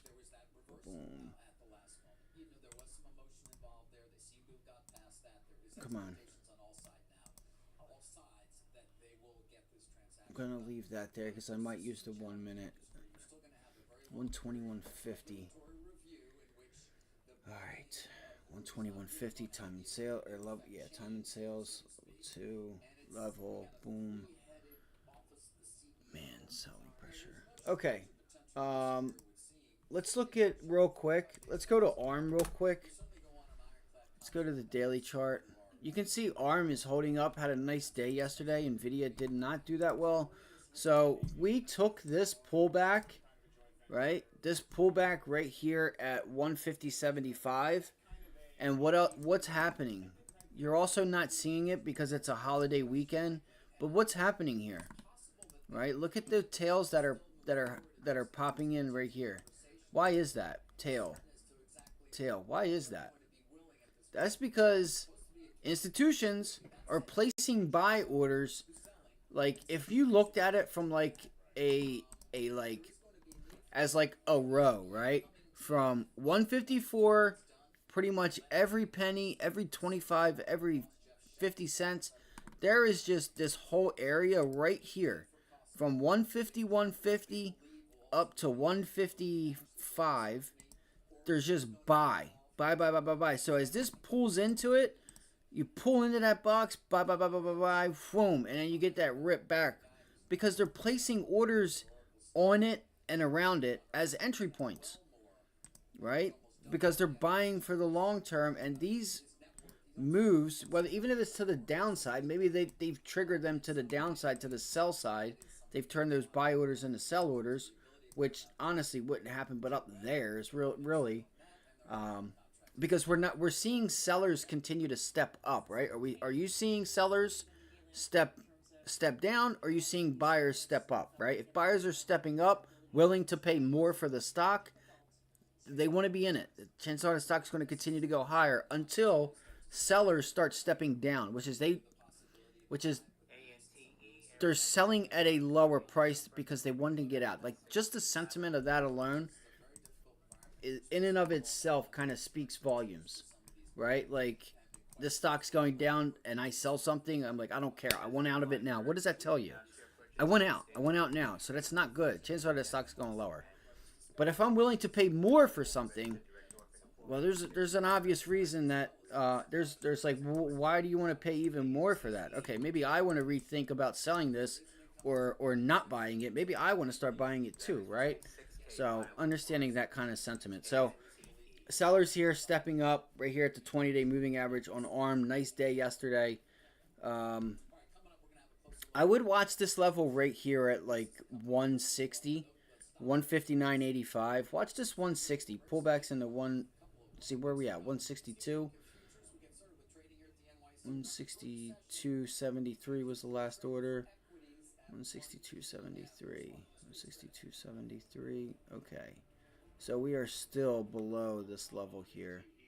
Yeah, I'm going to look for a pullback into here, right? I'm going to see this. I'm going to see a pullback, bang, and then try to get long and go up to like 165. So let's go look at the chart real quick. So that's the daily chart. So we know we have this level right here at 160.50, which I'm going to write down real quick. 160.50.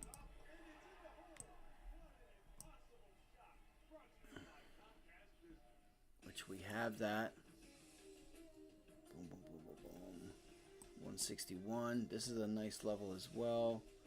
But if you get long off of this level, you're bumping right into resistance at 164. So I'm going to be honest with you. I might end up looking for a pullback on this. It's not ready right now, but maybe Friday. Look for a pullback on ARM up here at like 160. 163. Wait, hold on. What happened here? Let me zoom this out. So right now you have...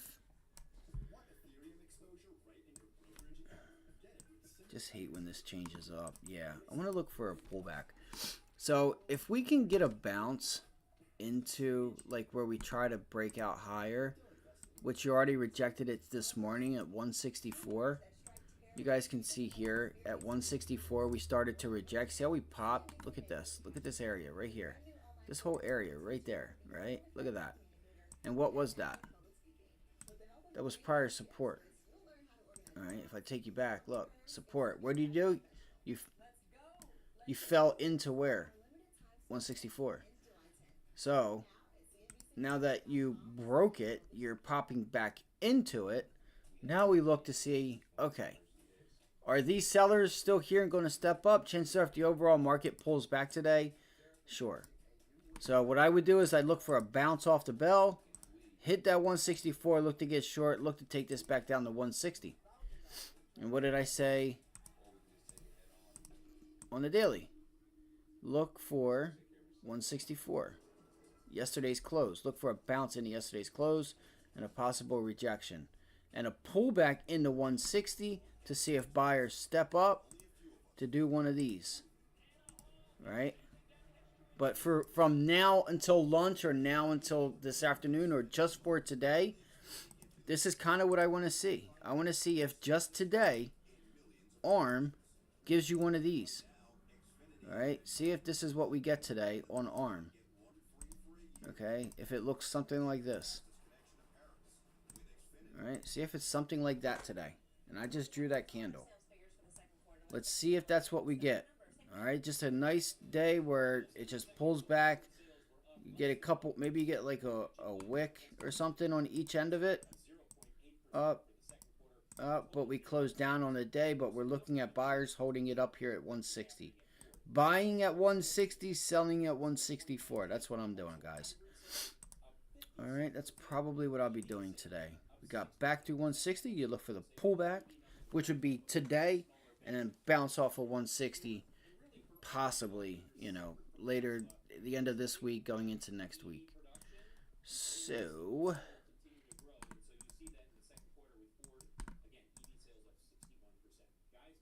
right now, we're holding 162. So pops, so ARM pops into 164. 164.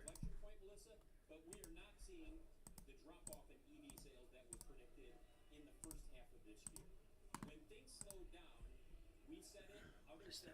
That's 164.20. So that's a good area right there. Yeah.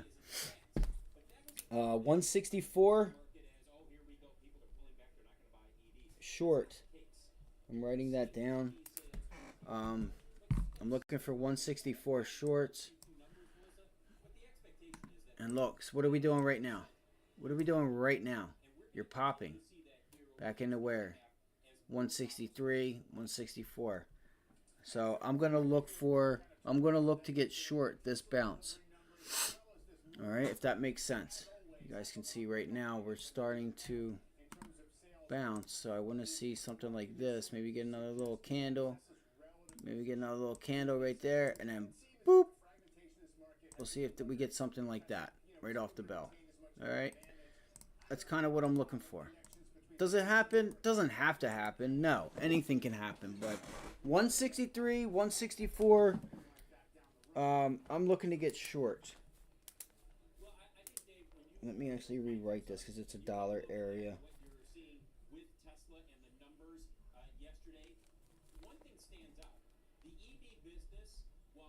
So, and remind me, guys, GameStop, GME, DJT, Tesla. All right, I don't want to have like 80,000 stocks and I can't pay attention to them. All right, we don't want to do that. It's been a really good week, so I don't want to ruin that either.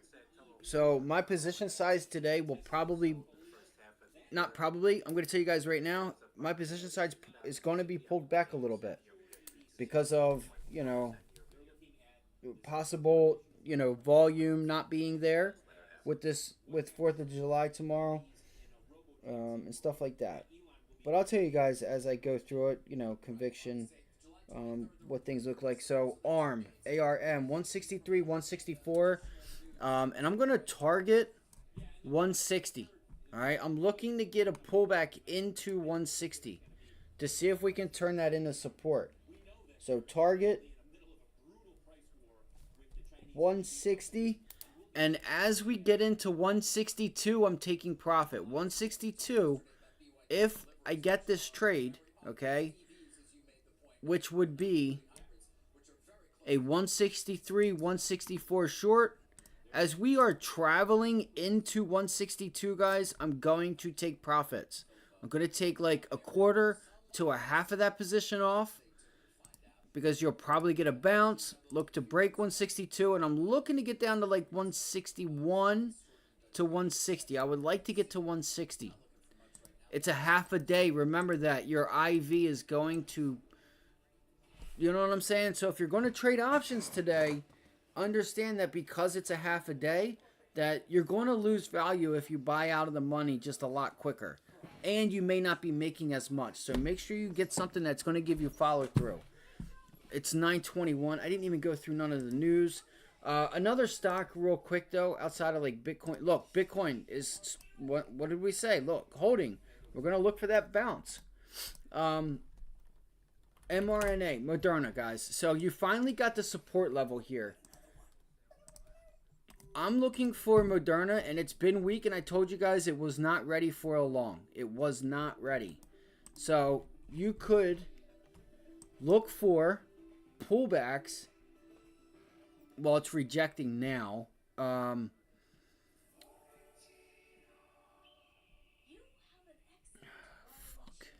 Where was I looking at? Was it a 30-minute hourly? Yeah, it was a 30-minute. Okay, so you can see here, it looks like you're trying to get support at 118. There was news yesterday that Moderna's going to get some money for this, whatchamacallit, the bird flu stuff or something like that. Pullbacks into 117.50, 118. Okay, 118. Yes, 118. So pullbacks into 118. If you can hold 118, see if Moderna can. See, it's not going to. You need a pullback. Forget what I said. This thing is just weak. Maybe you could look for a long at 116 or at yesterday's close. It's going to go high. It's not going to move today. I'm just going to keep it at that. This thing is probably going to stay between 120 and 118. That's not even looking at, so I'm not going to talk about it. Oh,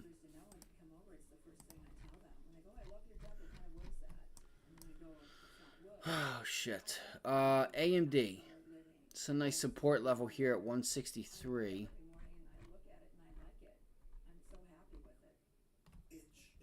All right, 163. Nice little support level here.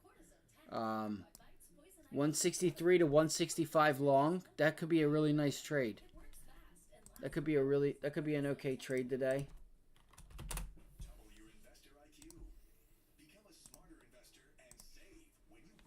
Give me 1 second.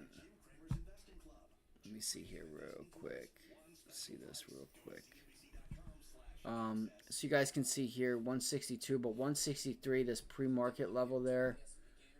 Look for pops into this previous pivot high up at 166, 164. All right, I know that doesn't really make sense, but if you get support right here, pre-market, right where you're at right now, look for like a quick pullback, like a wick, and then bang, long, and look to take profits in front of 164.50. Maybe you get to 166. Not sure though. I have not traded this in a minute. I'm trying to be very quick. Like some of these I'm not even looking at. This thing is just in a range. I think 162 is where you got to look to be a buyer. 162, but you're above these previous pivot highs. Oh shit. You know what? Yeah, 164, guys. That's right, 164. Watch out for 164 on AMD. All right, you might be able to get through it today, but it could cause some issues. So let me make sure I went through them all. Let's see, Tesla Meta. I went through GameStop earlier. DJT is now underneath the 200-day moving average. We could look for this to get this gap filled down here at 27.97. So I'm going to keep DJT on my radar.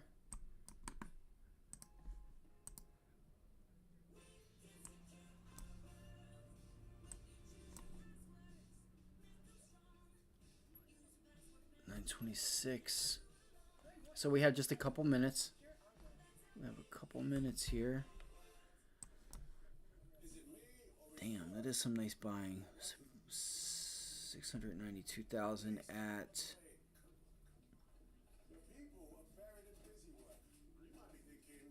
What is that? 830, 647 ish.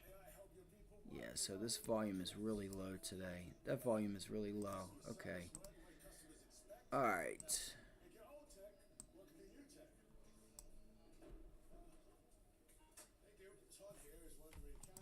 All right, 3 minutes. So ARM, NVIDIA. Watch 64 on GameStop. But again, this is holding as support. This 23.75. I would like to see if we can really GameStop. I want to look for, you know, a nice little sell-off here and pull it back into 23.50. That's what I would like to see. Part of me thinks there's still a little bit more of an upside move left, but not much. I don't know. I have mixed signals with this thing. It's just, it's not, I feel like it's not going to be able to do it without having some volume. So,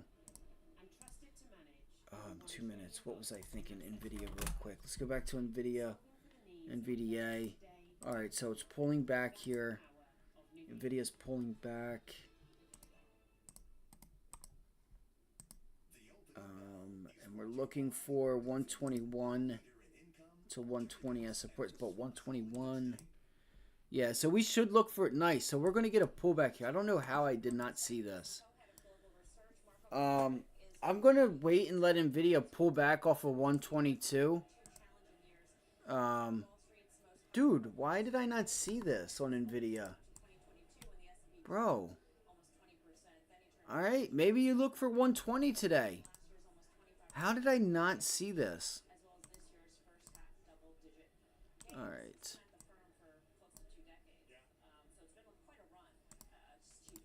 Alright, so I'm going to look for a quick pullback on NVIDIA. Yesterday's low down here at like... See, look, they're buying in front of 121.50. They're not going to let it go that far. I'll be patient. I'm just going to be patient. I'm going to be patient today. GameStop, NVIDIA, ARM. I'm looking for all these names. I want to see if I can try to get NVIDIA to go higher, but I felt like yesterday was the day to do it because the Qs and the SPY were so strong yesterday. It was like follow the Qs higher, and enjoy the ride and just hang on. You know, don't scare yourself out of it. All right, let's do this, guys. Everybody, good luck today. If you guys see anything with a lot of volume, just relative strength, relative strength, relative weakness, call it out. I'll be doing the same. All right. Good luck, guys. Good luck. Let's do this. Bell is getting ready to ring here in 20 minutes or 20 seconds. I'm going to use the restroom really quick. Give me 1 second. It'll take me 2 seconds. Oh, hurry up.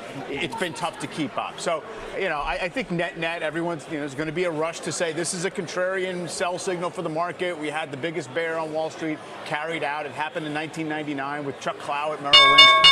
It's tough to make those calls because, honestly, it's never that perfect.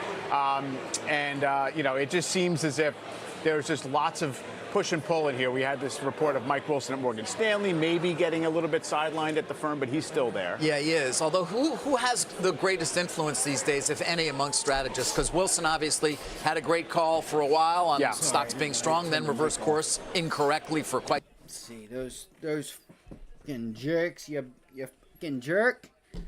All right, so there's NVIDIA. Look, just ripping. I knew it, you fucking jerks, man. I was hoping they would give me that pullback long. That's okay. What did we say? We said look for that bounce higher, pull back into where? Pre-market highs. Already said that pre-market. So we should be expecting this. We're already expecting this. It's literally verbatim what I said pre-market. Said look for a bounce, that pullback, look for the pullback, bounce higher, rip off the bell, pull it back, pre-market highs, entry long or long right off the bell. All right. I was hoping for a pullback though, which I still think we get, guys. Might not, man, though. They may step in here. You can see I'm stepping in. Look at that rip. That was a nice, there it goes. Damn it. It's all good. It's all good. Suck them in there. Suck them into it. Suck them into it. There you go. 123. 123 level. Damn it.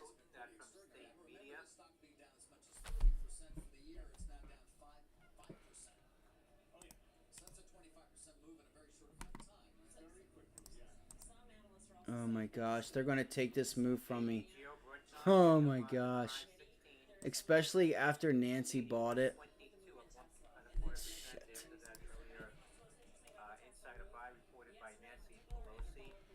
Unbelievable.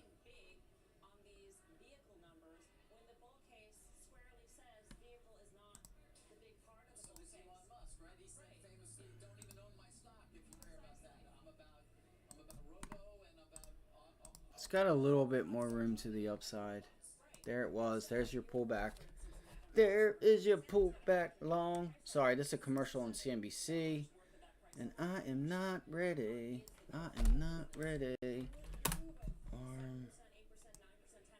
Okay, so ARM did get above there. It's rejecting. ARM's a little tough one. I'm not falling for that. I am not falling for that.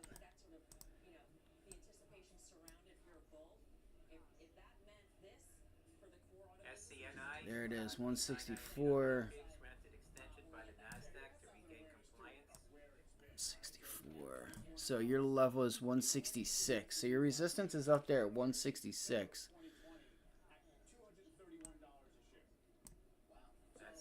164 is going to start rejecting soon. It feels like. We'll see. Hold on. Let me not make no. ARM is a wild one, man. I feel like they're just going to suck people into this.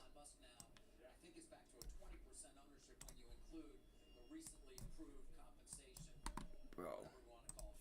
And what did we say? We said look for that pop higher. Look for the rejection. Look to get short the bounce. Right? We said that for the Qs. Maybe you edge a little higher. I don't know what, where, or why that came from. I don't know if it's a 4th of July thing or what.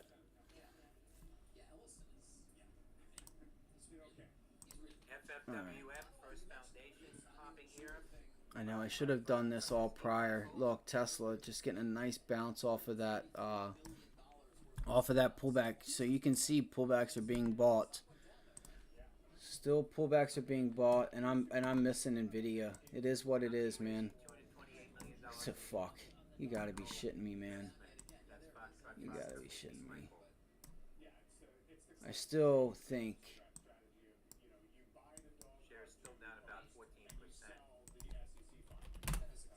GME, big pop on GameStop. Look at the volume on GameStop, guys. All right, so here we go. So here it goes. So that volume is going to, looks like it's going to come in here on GME. Looks like that volume is trying to come in.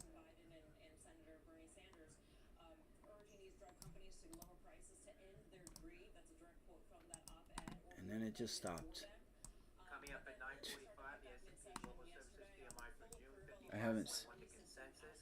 Alright, here we go. Let me pull this up right here. Come on. I don't have time to play around. Sorry, I couldn't see it the way that this thing is versus the other names. You guys see how it keeps freezing on me? Bro. This week has been a frustrating week as far as like, I had some nice winning trades, but just like trying to get some of this shit to work with me here is crazy. So 24, we pull back into this 24 level. Look for 24 to hold. Look for a bounce into 25 on GameStop. The volume is actually not that crazy. It's not that big. Kind of thought that it was a lot bigger than what it was. And look, it's just a failed break higher. Let me go back. Apple popped. And what did we say? We're looking for a pullback. 219, 220, 221. Watch the overall markets. I would be surprised if they run this thing. They might run it higher and then kind of get people in it and then just sell it off. I just think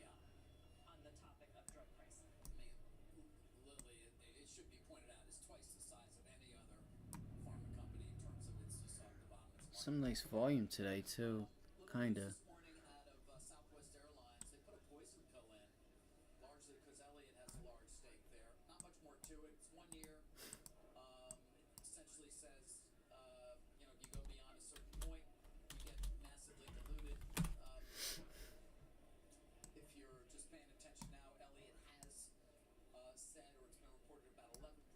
Fuck, Rivian.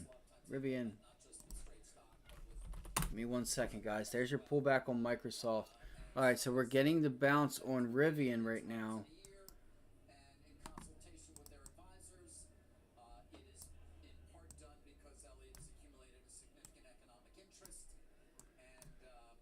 See, using some of these names here, some of them have different setups in it, and like I have to move this shit around because it's not really fitting in it.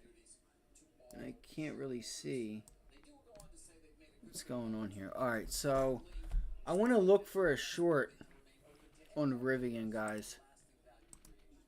I want to start looking for a short. I think it's got a little bit more room higher, so not right this second on the entry. But I feel it coming. I feel like I want to start getting short this thing. I might even need to do it now.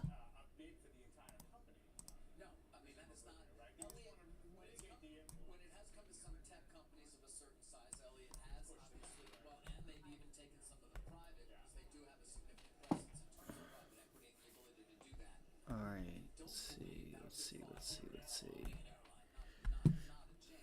Alright, so we're still rejecting that 200-day moving average. You guys can see that turquoise line is your 200-day moving average.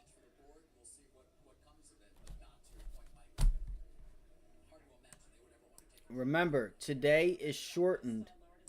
Alright, today is still shortened.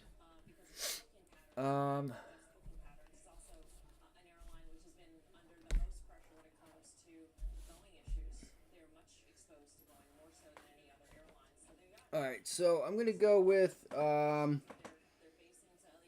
wow, those are awful. Yes, yes.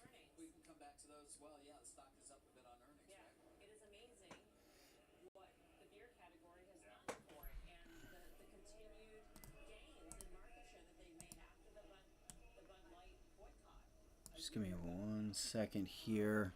Their beer brands, the Mexican lagers, Pacifico, Modelo, they've outpaced the growth, dollar sales, volume growth compared to the whole beer category. So it's really. All right, so I want to get short right there, like 512. I'm gonna try and get short Rivian here. Yes, it's a lot of, yeah, if you want that. It's fresh picante. There's also a, do you? A negro con chile as well, a Modelo Gelada. So you've got. Hold on here. Let's see. Trying to pull it up, and I'm looking at 15. It has momentum right now. You do not want to short that momentum. What time is it? It's 9:40. So let this thing go a little bit. Let it do what it needs to do, and then we'll step in at. I'm gonna try to step in here at the right time. GME Tango Michael Echo 10-cent music getting a pop here. Oh, so that pivot high is up there at 15.19. I didn't see that. Tango Michael Echo. Look at this thing. It's just trying to go on low ass volume. Our next guest says great first halves often begin more in the second. Oh, and then it pulled back. Unless it's my computer. Shit. Oh, man. That's so bad. I'm taking it, guys. I'm in it, and I paid more. Fuck. I'm gonna stay in. I'm gonna try and stay in this. And I think they got me there. That wick low, I ended up paying a lot for it. Let me see what I paid. I think they got me. Yeah, they did. I could have got it for 30 cents, 29 cents, and I paid 32 cents. So I'm gonna hang on this. That was a mean reversion right there, but I'm still gonna hold firm on this. Let me double check. That's a $15 put on Rivian there, or the 15 puts on Rivian. Yeah, for Friday. It's got a little room up. It has a little room to go higher, but I still feel confident that this thing I think we can get this trade on, and feel comfortable with this up here at 519. I just don't know why my charts are doing this today. It's got some consistently green volume today. You don't want to fight that. I just don't. Oh my God, you're kidding me, bro. All right, looks like we're going to take a loser today. Wow, they really got me. 519's that level. There it goes. Hold up. Hold up. You got to be kidding me. IMMX, MX Biopharma getting a pop here to the high. India Michael You got to be shitting me, bro.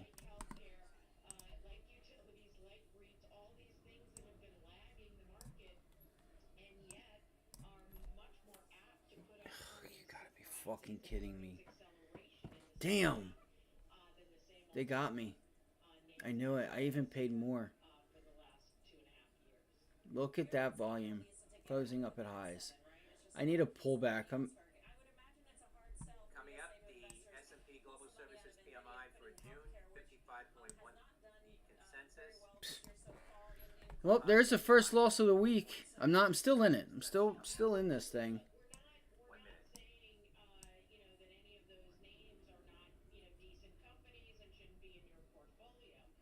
minute. Damn. Something's going on here. Let's go over to video. Yep. Fucking Rivian. You're such a dickbag, bro. Like,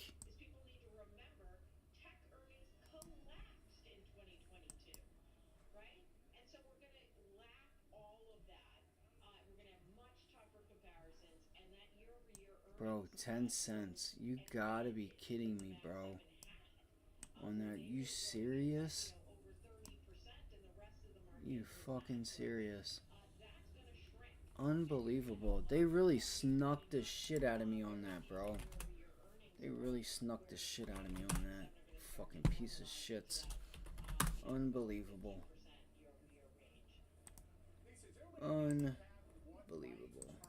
IVP Inspire Veterinary getting a pop here from the highs now $2.95, up about 120%. Alright, NVIDIA. Look, here I am watching that when I need to be watching NVIDIA. I don't know why this looks like this. I really don't. Let's go look at the QQQ real quick in the SPY. So the SPY is starting to pull back.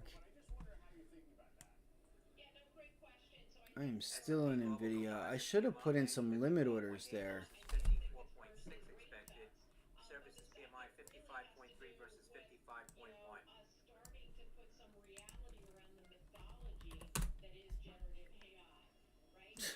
Oh my god, I'm gonna get fucking sick, bro. Are you serious? Futures right now are Bro, you're a piece of shit, Rivian. Here, it's going to 1550. Oh my god. And I can't even get a long yet. Bro, why do I do this to myself every time? Every time, bro. Every time, worrying about something I shouldn't be worried about.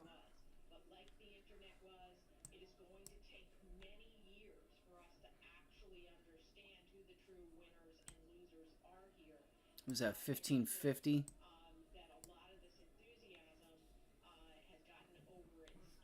1218. Hold on, let's see. 1218. So you got a 1200 buy order, 18 sell, 10 sell. GME GameStop moving to the highs now up 2.8%. Golf Electro. Fuck, man.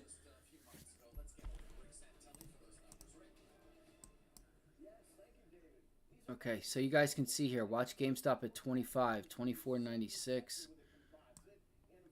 You know, there's a high probability that this climbs up higher, but it doesn't. It really technically does not have a lot of volume. All right, that is not a lot of volume at all.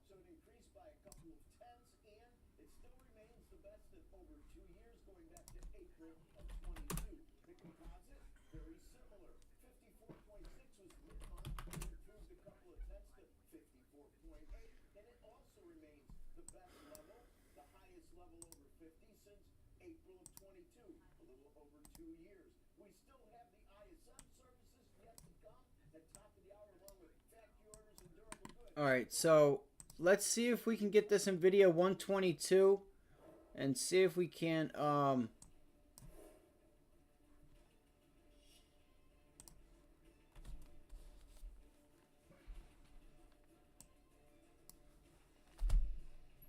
I want to be a buyer. What did I say?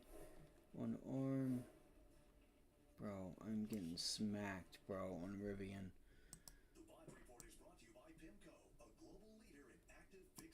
You gotta be kidding me. Today's gonna be a short squeeze type of day, isn't it?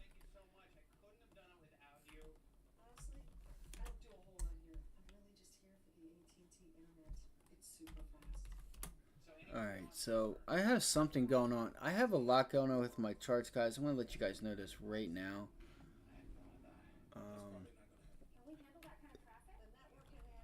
I knew that they were gonna get me with that fucking pullback.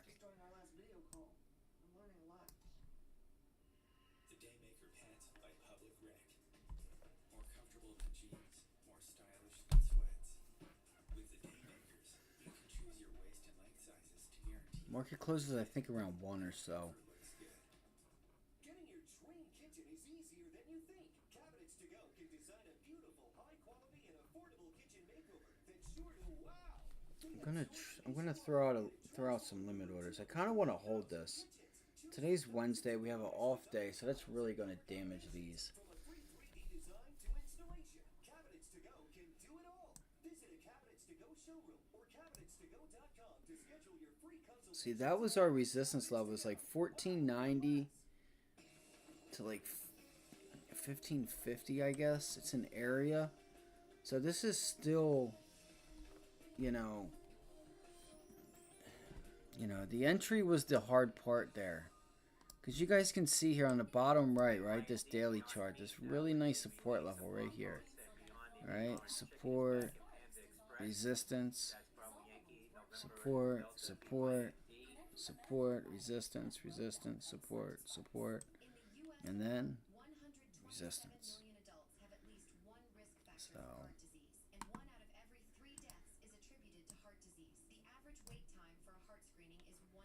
now, Biotricity, stock symbol BTCY on the NASDAQ, has launched HeartSecure, a user-friendly direct-to-consumer cardiac screening service that is transforming an industry, unlocking new revenue streams, and driving shareholder value. Biotricity, stock symbol BTCY on the NASDAQ.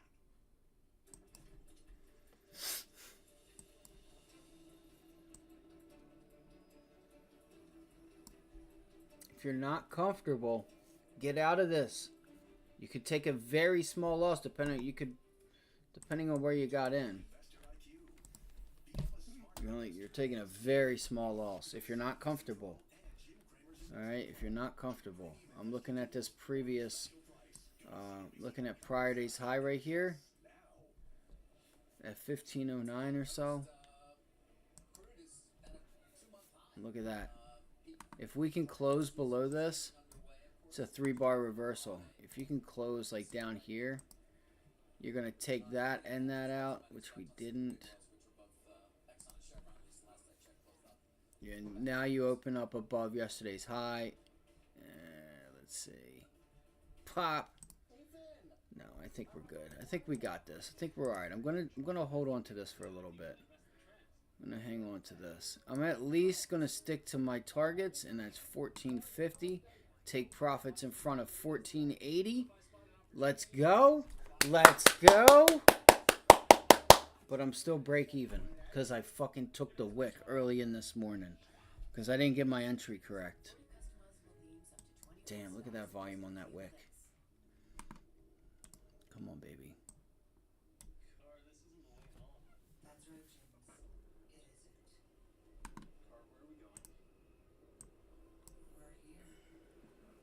Damn it. Look at it. Like, look at the volume. You gotta be kidding me, bro. You got to be kidding me. The future is not just going to happen. You have to make it.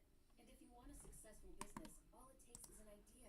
And now becomes a future where you grew a dream into Oh my god, I'm gonna be sick. the all-new GoDaddy Arrow. Put your business online. Not really. The power of AI. Good morning. With Vocalax. I hate hearing the same commercials. Spreads have tightened up a little bit. That's why I should have waited till about 10 o'clock. Let's go check in on NVIDIA. I'd rather not look at that. So NVIDIA doesn't look like it's moving this morning, or semiconductors are moving. Let's go pull up Apple, AAPL. Alright, so Apple's going up to highs on volume. Oh, listen. Oh, shit. I don't know. Are you still here, Josh? Because I forgot to mention that actually Apple had news with AI today. I forgot about that. I completely forgot about that. So AI had news. You can see Microsoft here. They had news today that they were meeting with each other to figure out what they were going to do with that chat GPT stuff. So for that, I do apologize. All right, so here we go. We're finally getting the move there.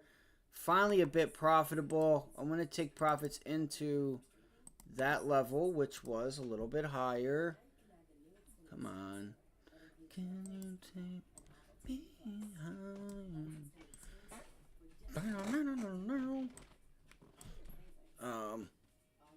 One of those goofy ass 90s songs. All right. Let's take a little bit off right here. Let's go. Let's do it. Let's do it. I'm actually going to throw out a limit order. You know, I don't even need to. I don't even need to do that. Shit.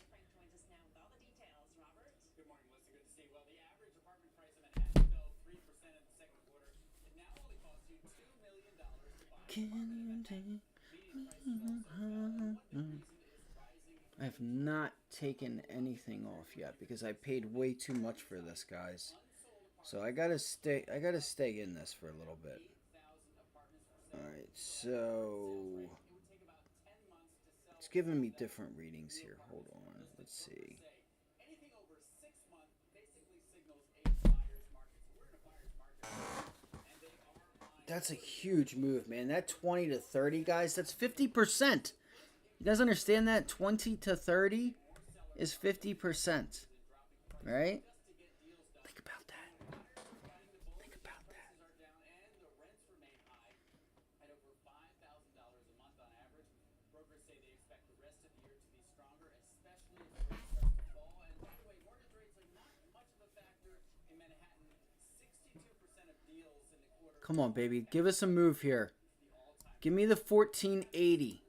Give me the 1480. Give me the 1480. All right, so we are in the money. We're in the money. We're in the money. In the money. Give me 1480. 1480. We got to break this level here. Got to break this little level right here. 1490. 1490. You can break. You can break. Break it, break it, break it, break it. Come on. Come on. Come on, baby. God damn it. You can do it. I'm really liking this. I'm really liking this. Boom, let's go. Send it down right now. Boom, let's go. Trigger, bang, bang, bang. Let's go.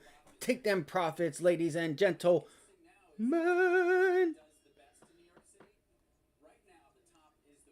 Bang, let's go. Right there in front of 1480. Let's go.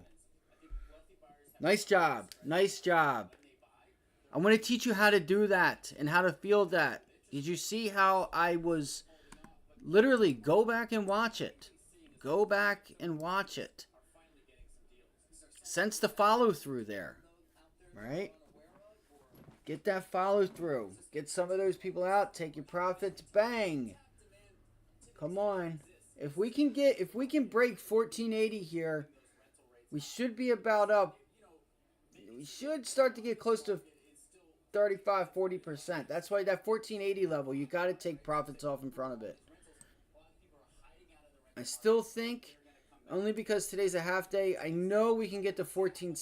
Hopefully we can get to 1471. I do think we can. All right.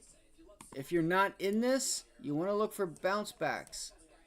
Would not enter this until you get a bounce back to like 1497. Working on your intraday entries and exits. Let's let this thing bounce. Let it bounce. Man, I could have got a lot better of an entry on this thing. See, even these $15, $20 stocks, you guys can trade and you don't need much to get 35, 50, 100%, 200%. You know what I'm saying? You don't need much. You still have. You start breaking 1480. I'm telling you guys, this thing should be on a roll. All right, this thing has a nice, has some nice ground to be made up here on this move. Just you gotta break this 1480. That's why I was taking profits in front of it. Let's look to see what I would look for is an entry up here at like 1498. If you get a pop into 1498, enter that.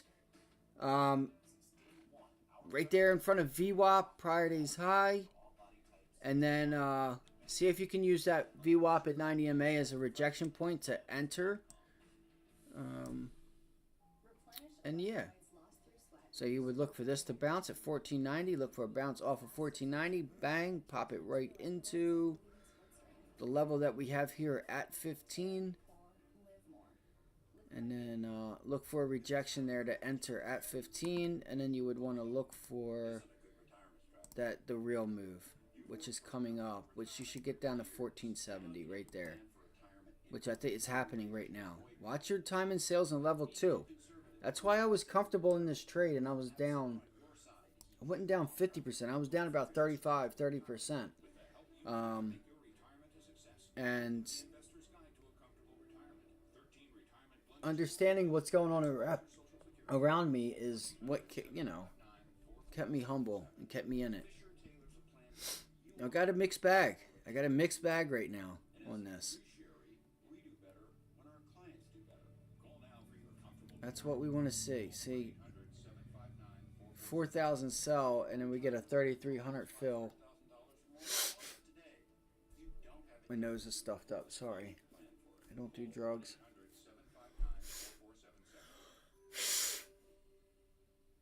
See, that sucks. You got some buyers stepping in there. I don't know if they're just scalping it to the long. Yeah, see? See what I'm saying? As soon as I said that, bang. This is still... You're looking for a pop back into 1510. That's your resistance zone. So, there's nothing to get scared. I think I'm going to let this thing off. Because... Factory orders month-over-month, -0.5%. Oh, factory orders. Okay, that's why. Durables, ex-defense, That's why. -0.2%. And it's on low volume. Previous. Volume wasn't too bad, actually. ISM non-manufacturing PMI 48.8 versus 52.6. There we go. Come on, sellers. Dude, the buyers are still here, guys. S&P futures getting a quick pump to the Now, here's the high. thing is also, I don't watch this stock very often. It was just a nice setup that I saw. So, I'm not one that's been like, hey, I've traded this. I know how this thing likes to trade.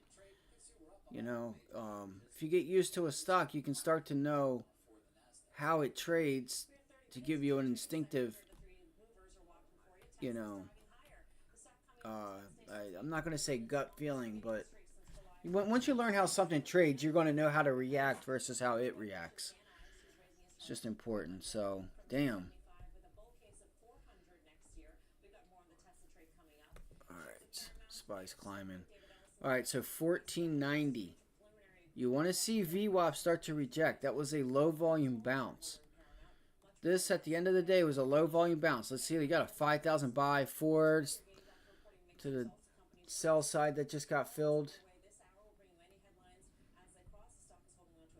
Costs another spike here now, $6. And it feels like these DJTs and other names are starting to go. So I would be careful for some of these stocks that are highly shorted. And Chewy.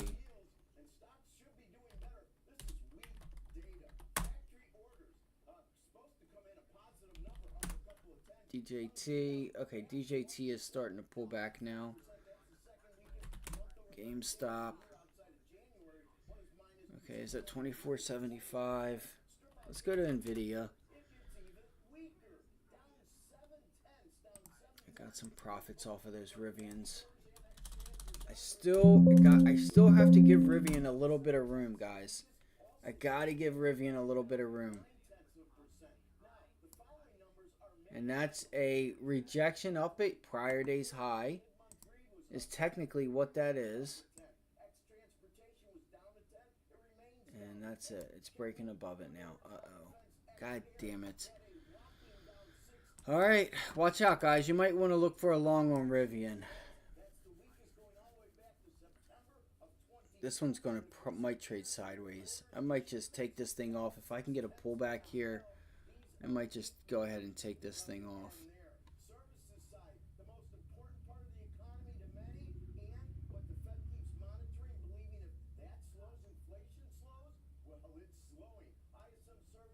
Part of me wants to keep it on. I just still don't think that this thing should be where it's at. I really don't. Alright, NVIDIA. So NVIDIA is not really moving either. Are you serious? So this is a consolidation. Just dang it. I said this yesterday. I was saying and mentioning that I was explaining how a lot of these moves this week were a little like you were going like up and down, but you were making these up and down moves like in each up move that like I mean, you guys can see this, right? Like, look at the top right. Like, look at all these, like up, down, up, down. Like, we're going up, but we're going up, down, up, down, up, down, up, down, up, down, up, down, up, down. And it's going to kill premium. So, got some low volume here. Let's go pull up ARM real quick. All right, so ARM 164, guys. You're now possibly making a resistance level at it. Let's watch.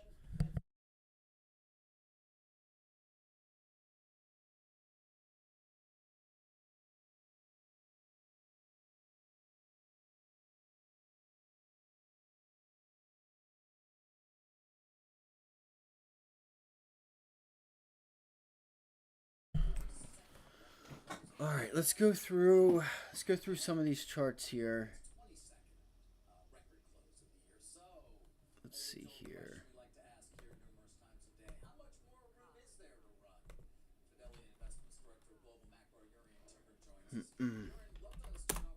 I like Yuri and Timmer. I'm going to play him real quick on CNBC.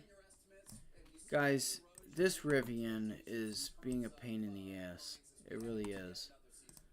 I don't like that we have a short day, and just take this off. It doesn't feel like it's giving you us the follow through like I want it to. It could just be doing a little shake and bake right now, but I would take that off there.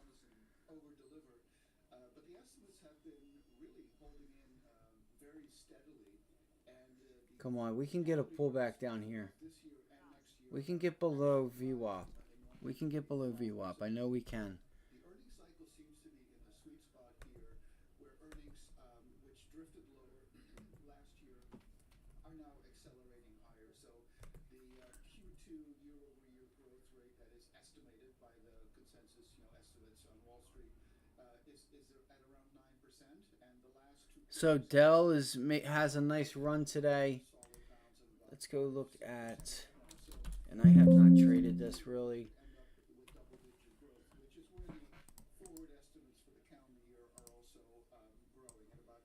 Is accelerating, which is obviously a bullish underpinning for the market cycle. Okay, ARMS. Damn. Damn. Look at Dell, y'all. It's getting smacked.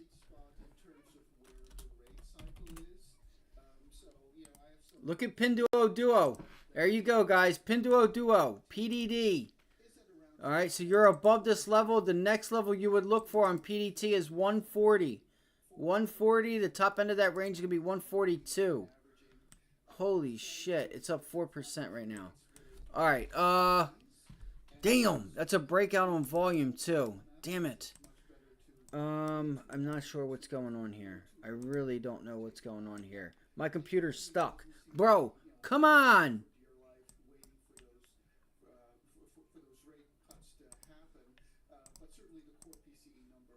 Oh my god, what the fuck is that?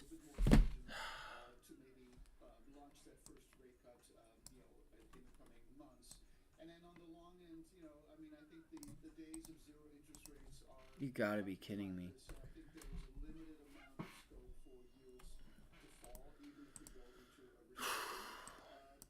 Alright, I doubt you're gonna get this, but, and even I need to look at Tesla too, which I'm not doing. A pullback into like 136 would have been nice, but it doesn't look like you're going to get that. This has some really nice continuation. Tesla. Gasoline drew up 1.5 million. That's coming up at 10:30 a.m. Eastern. And like I said, guys, look at Tesla right back at highs. Right back at highs. Unbelievable. So awesome. All right. And look, it pulled right into 234. Pulled right into 234. All right, we're gonna look for the next gap on Tesla. I'm looking for 245 on Tesla. We're getting a pullback right now. Volume is still on our side here on Tesla. Damn, 265 for those? Are you serious?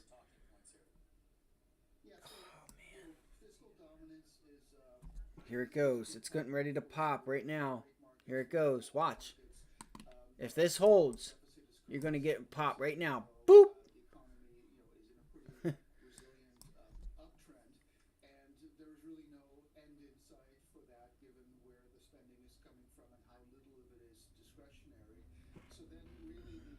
There it goes. There she goes.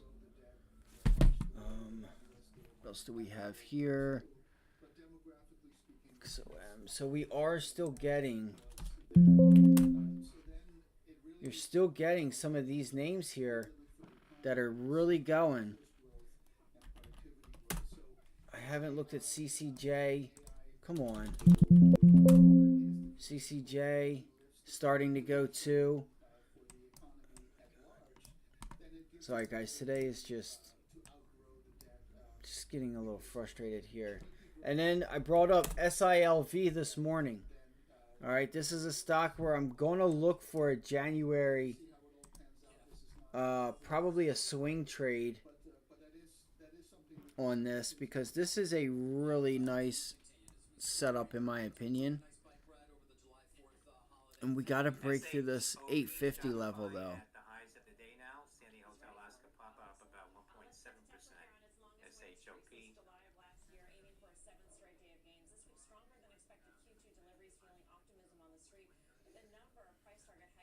There's not much volume on this thing though. It's what sucks. I don't want to get in it and not be able to get out. So I'm good. I'm good on that. Look at Tesla, guys. Those 260 calls that I just gave you guys, they were $2.60. They're now $3.40. So Tesla must have broke out. God damn it, motherfucker. Yep. I should have just taken it. I should have just taken it.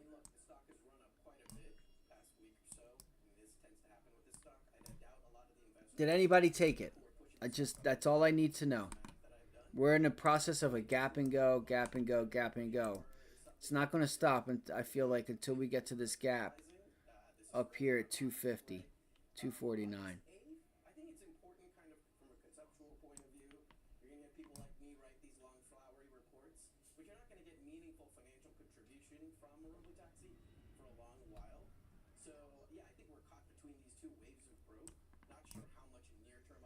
$245, guys. $245. Unbelievable.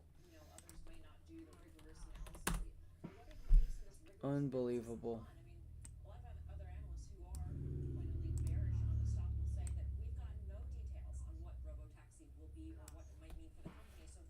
All right, watch Rivian here. Watch Rivian there. It's going to pop too.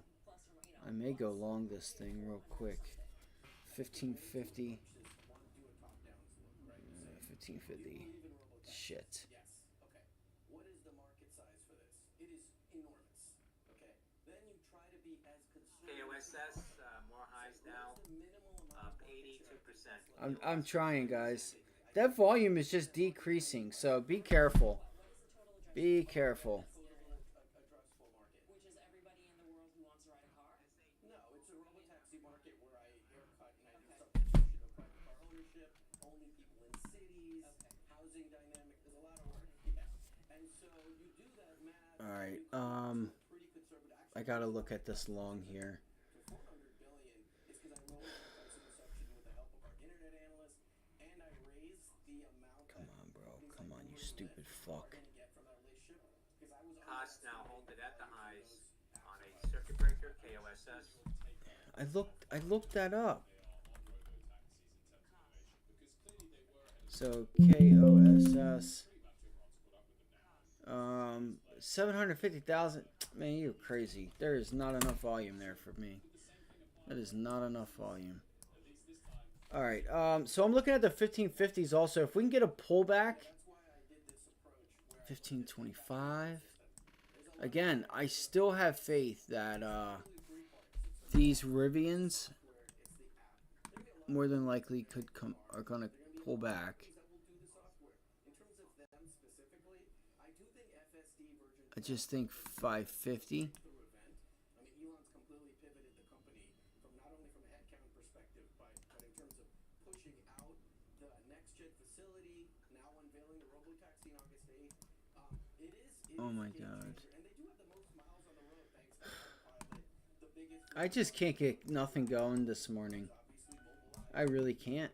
I can't get nothing going. Waymo are. So there are going to be a lot of players in the ecosystem. Nothing going here. All I'm saying is they will have a big seat. These things are already Like I said, 20% market share for their just look, here's what I'm looking for. I'm looking for a 1519 hold to go long. Nope, I don't want to edit the study. Something's lagging horribly with this. game-changing market. You say, I mean, the stock has almost erased all of its losses for the year. You said earlier those who are sending it up perhaps now are not doing the rigorous math you do. But has that ever been the case that they do the rigorous math? And does it, and when, if any, does it actually matter? It doesn't. You're absolutely right. You have to do this like second derivative thinking with the stock, right? I think what's important to take away. All right, let's do it, guys. I'm going long. I'm not long yet. Let me get a little pullback right here. I probably won't even be able to see it because of my stuff is just flickering like crazy. Let's go. Let's see if we can hold this level. Over a year talking about robotaxis. If you look at the YouTube clips in the comments, it's been this guy's crazy. Sure does. All right, I just took it right there. I just entered right there, guys, on that 9 EMA. We'll see if we can get a little pop here. If it could, there's a chance it could fall. There's a chance it could fall. So I got filled on the 1550 calls there at 20 cents still. Oh God. Not really that deliveries mean something significant. Cars is only less than 10% of the value of my price card. So I pretty much have a little strangle going on here. Something, but I'm looking only at the businesses that they're actually going to do something with that I believe they can. And there's something we didn't even talk about. Mega Come on, man. You gotta be shitting me, bro. something that came out yesterday. 9.4 Deployment. I mean gigawatt hours. Last year, the entire globe Yep, and it's not gonna hold. Pop here up 2%, Delta Juliet Tango. And it's not gonna hold. You gotta be kidding me. gaining market share. This thing is growing by like 80% this year. It's actually worth more than my car business as well. I don't think many people are talking about energy storage either. How much is energy in your price target? It's about 15, 16%. And it's gonna give us the pullback. I'm just, yo, I need to stay away from Rivian because apparently I can't trade this name. Holy cow! I've had way too much. With your tinfoil hat. Yeah, I like the show 227. NBC show. No, but look, it's a stock price, right? I think as we discuss Tesla, it's more than just a stock price. I think people hopefully will look at the work we've done and see why. Now we gotta watch for 1520. This is what I'm talking about. You get these crazy rips out of nowhere, bro. These crazy rips. Using 2024 numbers, which is probably depressed. So I'm probably being as conservative as possible. I still feel like there is And at least people And you're wearing a nice outfit, so nobody should criticize that at all. You look very sharp. all right. It feels like shit's about to die. Nah, big order there. Let's go. Let's go. Oh hell yeah. Let's go. As we head to a break, let's give it a Let's go. Paramount shares are up about 9% as a takeover of the company, or at least the saga nears an end. We'll have the details straight ahead. KOS says costs another pop here after resuming. In the internet space for the second half. And private equity piling into one hot area of the sport. $8.39.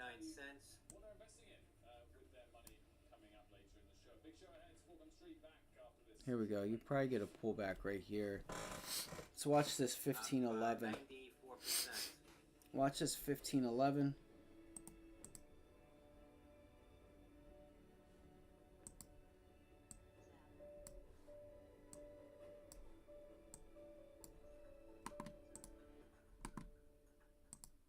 I can't believe you corporate types are still at it. Just stop calling each other rock stars. And using Workday to put finance and HR on one platform, Tim, you are a rock star. Using responsible AI doesn't make you a rock star.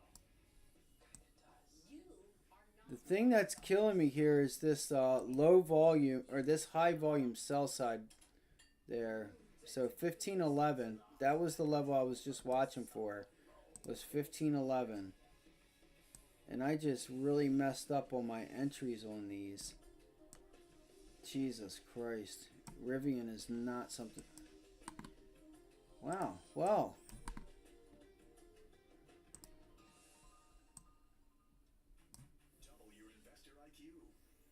Hopefully today. I mean, I guess I was reading it right from the beginning.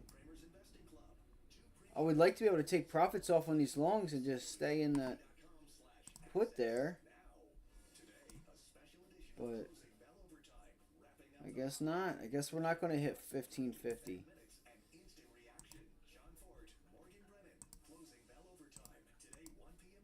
So when you see something and you like something, you got to stick with it. This is just going crazy. So going back and forth. Now, again, I'm not sure it's because of Tesla. There was news this morning with Rivian getting back out. Or not back out, but like news with this Volkswagen stuff that they were on the. They were just throwing news out yesterday, left and right, left and right, left and right, like Ford did a while ago. Look, it's gonna fail. Come on, we need a pop here. There's been some big buyers in here. Another fill at 3,000 shares. Let's see if we can hold. I should have been watching GameStop and something else instead, but let's see if we can't get a pop here. There we go. I just saw 38s on those. I entered a little bit too high. I got filled a little too high. This thing just pops like out of nowhere. So 38, 39, 8, 17. So there's obviously people there and be.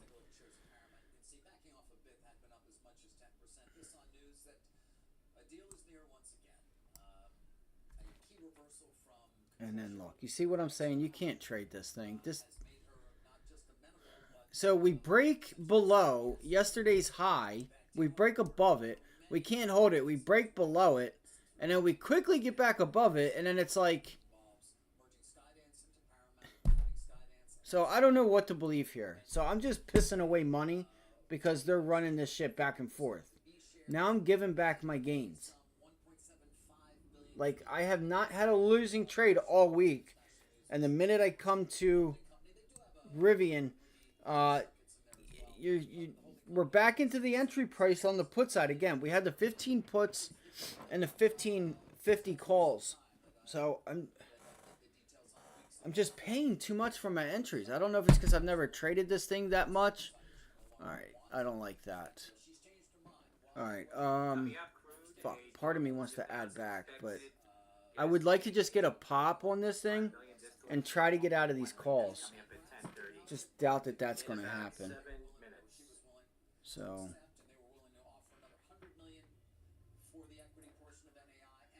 it's only up 1.5%. Like, I want to see if we can just get to like 1550. Like, come on, pop. Let's go. Unbelievable.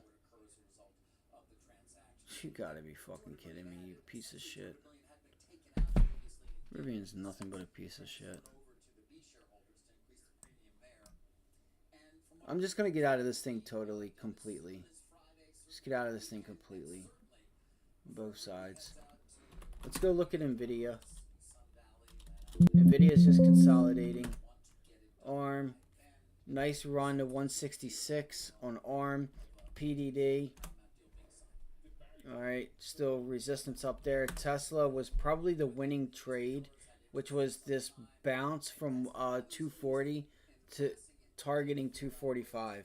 So we were looking at the 245 puts for $2.60, and those 245s are 420 now. 420 they are. So Tesla's going higher and Rivian can't. That tells you all you need to know. Deal by Skydance. Said Paramount Skydance reached preliminary deal expected to be completed by the weekend. Because it's a pretty good deal, and given the incredible risk that Paramount faces, not to mention our own finances, frankly. There's a good deal of indebtedness at NAI. There is plenty of risk around it, not just the business, but the balance sheet. You gotta be fucking kidding me, bro. Highs at $11.72. So this story will be done. It will be done. Then we will just continue to follow. Unbelievable. You gotta be fucking kidding me, Rivian. You're such a dog, bro. You're such a dog.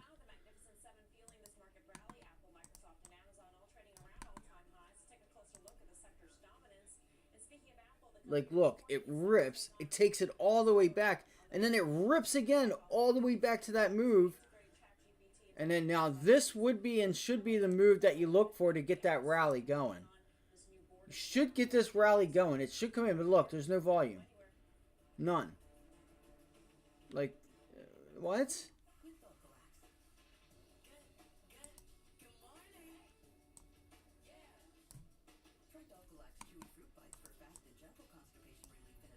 Like, that rejection was just insane to even get that move back up there, which is crazy.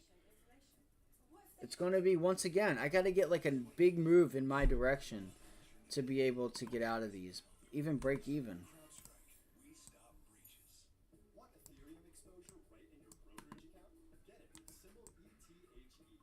Grayscale Ethereum Trust.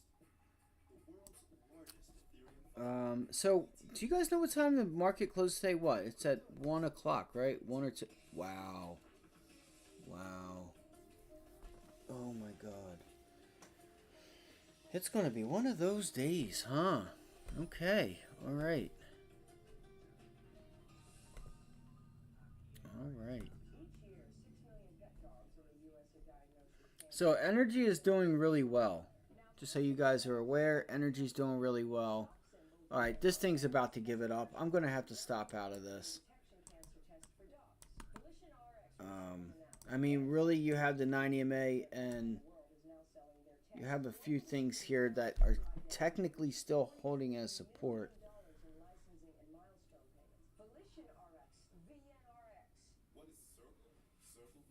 I just don't understand, man.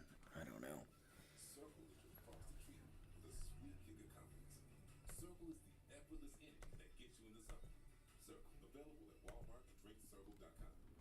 I know it. I should have just taken this thing short and stayed on that the whole time and not even went long. If she owns a life insurance policy of $100,000 or more, she can sell all or part of it to Coventry for cash, even a term policy.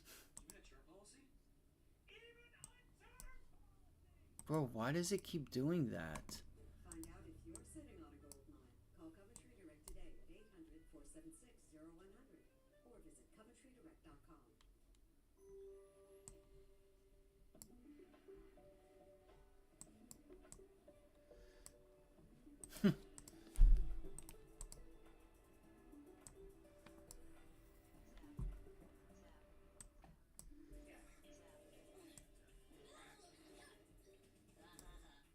Double your investor IQ. Become a smarter investor and save when you bundle CNBC Pro and Jim Cramer's Investing Club.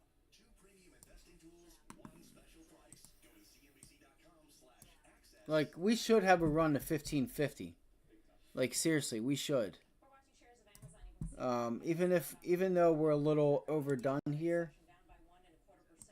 News just hitting just about 10 minutes ago, 15 minutes ago or so, that Jeff Bezos has disclosed a plan to sell 25 million additional shares of Amazon. The filing was made yesterday after the close, but the filing did specify that the sales could take place as soon as that day. Could be taking place right now.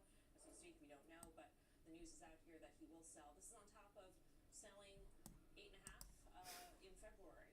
So we're just talking, selling is selling. It's well timed in terms of Amazon's record, but he's a regular. Well, he'd gone quite a period of time without selling before early in the year. Yeah. Yeah, he'd gone, I think it had been a year or two. He had not sold. Now remember, he did change his All right, guys. I don't want to be a part of this, so the minute we start getting some of this money back, I'm getting out of this damn thing. I don't even want to trade this thing right now until it shows me what I want to see. And right now, it's not doing that. Right, look, you can't even get above 15, 18. You just did all that work with no volume. And then the next move, it makes no sense. This Rivian shit is really ridiculous. So, all right, let's see here. Let's see.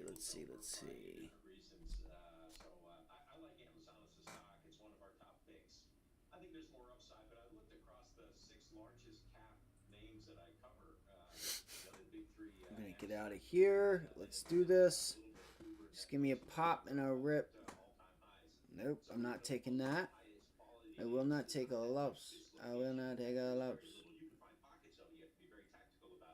Rip through there, baby. Rip through there. I know you can. Come on, rip it. Come on, let's rip through there. Unbelievable. You're a fucking joke, Rivian. Looks like I'm going to have a small loss. I can't even get this thing to trade right. Or, like, I can't even get this thing to chart correctly. Come on. I know this thing can just rip through here and go back to those highs. I know it can. I know it can. It's going to pull back and then probably pull bounce. Boom. Let's go. Let's go. Pop. Rip through there, baby. Let's go. Go, go, go, go, go. Come on. There's no big buyers coming in at all, really. Oh, shit. There we go. Come on, big boy. There we go. Come on, man. You're going to have to be a little bigger than that. Come on. Bang. Go. Go. Rip. Rip. Rip. Rip. Oh, my God. It's my own fault. Just couldn't do it. Just couldn't do it. It's taking its time right now. We're watching this 1520, guys. If we can get through here, watch your level 2 and time and sales. So look, somebody's throwing in 2,000 fill to the buy. Bang. It was flashed too quick. What do you got? 15, 15, 16, 15 there. 1,000 to the sell. Come on, let's go. Bang. Rip it. Let's go. And then just... Come on, guys. Come in with some size. Get through that level. Let's go. Damn, it's like a brick wall. Come on, let's go. We're fighting right now. You guys can see this. And right now, I'm seeing to the buy side is heavier from the looks. On 2,000. So, come on, man. If we can get above there, I'm telling you, man, they're going to step in in a big way. I'm going to hold this for a second here. Oh, yeah. Look at the 1 minute. I'm not even watching the 1 minute. I'm such an idiot, bro. Oh, my God, I'm an idiot. I am such an idiot. Wow. Oh my God, it's going to break. I knew it. I knew it. But I tell you, fucking piece of shit. You're a piece of shit. Oh my God. Unbelievable. Unbelievable. The only reason I'm holding it right now and just not taking my loss, I will take my loss. Don't get me wrong, guys, but I'm looking at a few things I got here, and I'm still not convinced that it's over. This fight is not over. Right now is where buyers are coming in and holding. All right, right where we are. So, it was just my fault for not looking at the 1 minute. I was too busy watching time and sales, which is gonna hide certain orders. So the only way to really get a feel on really what's going on, to understand the stuff that you don't see, because they're not going to show you every sell and buy order, especially size and all that.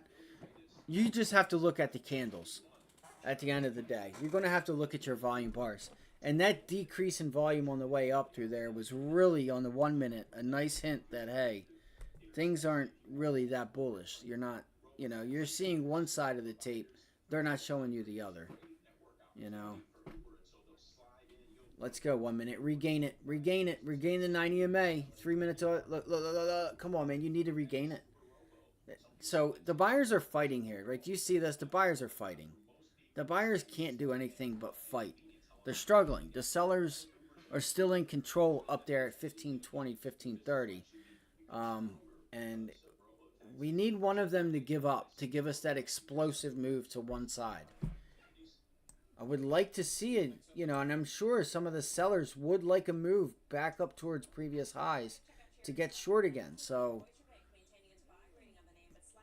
here we go. Like, don't be mad if you're not taking a small loss while you get the opportunity to get pretty much just under a break even. You know, you don't be mad at yourself if you're down 30, 40%. You had 1, 2, 3, 4, 5 chances to get a break even or just a very small loss. Just because I'm holding on doesn't mean that you have to too. All right, because, you know, I'm still down on this one. All right, I'm still down on that one. I've got some profit off, yes, but I got time on my hand on that one. I just want to see if intraday, if we can just get a nice little pop, and it doesn't feel like we're going to. Choose a photo that you love. Select the perfect frame, and you'll have your framed print delivered and ready to hand. Tesla is rejecting up there too. At Public Rec, we're on a mission to make comfort look good. It starts with our best-selling pants, the Daymakers. A first-of-its-kind technical pant that's more comfortable than jeans and more stylish than sweats. The secret is in the sizing. With Public Rec, you can choose your waist and length to guarantee a perfect fit. So you can be comfortable and feel confident always. The Daymakers by Public Rec. Alright, this thing's not, it's not even worth my time. It's really not.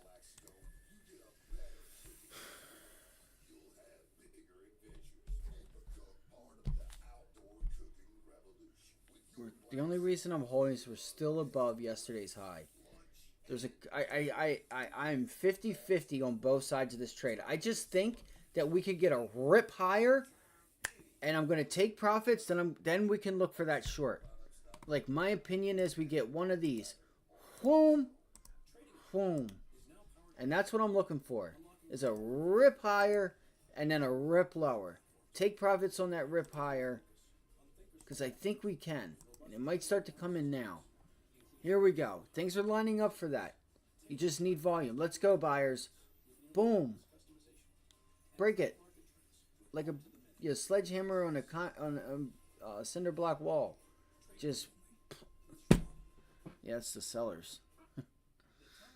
Once again, them fucking sellers. All right. Well, we were correct on the initial thoughts this morning. We just got the entry wrong.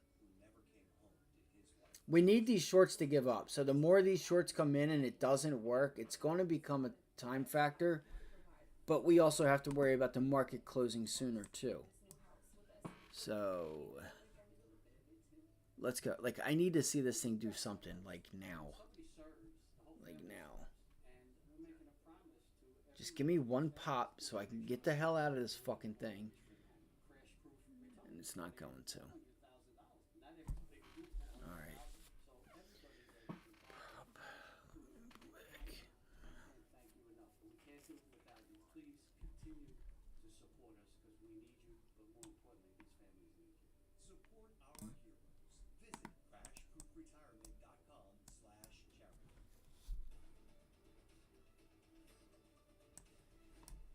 Come on, let's go. 15-10. 15-10, 15-11. Let's go. I know it. You're a piece of shit, bro. This fucking piece of shit. And then it's just going to break. They're going to give it up. They're going to give it up. Unbelievable. Alright. Time to take this loss. I know it. You fucking dickbag piece of shits. Just couldn't do it, could you? You just couldn't go in and fucking just test the previous high a day. Nope, couldn't do it. Couldn't do it. That was too much. Got too many calls you got to take the money on. And you ain't even paying on the puts either, because you dicked them over.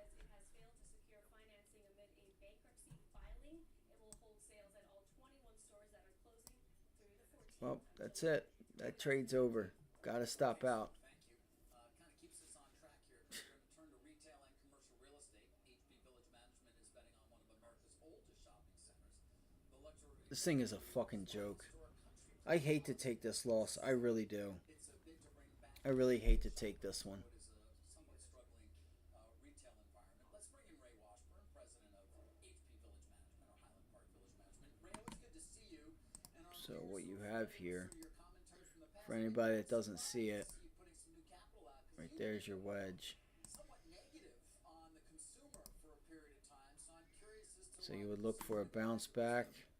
Yeah, well, David, I still am negative on the consumer in the short term, but this property was built in the 1920s. I would look for a little bounce back. It's indicative of what's happening. Hit there's your entry. Bought at the peak for over $600 And then the break.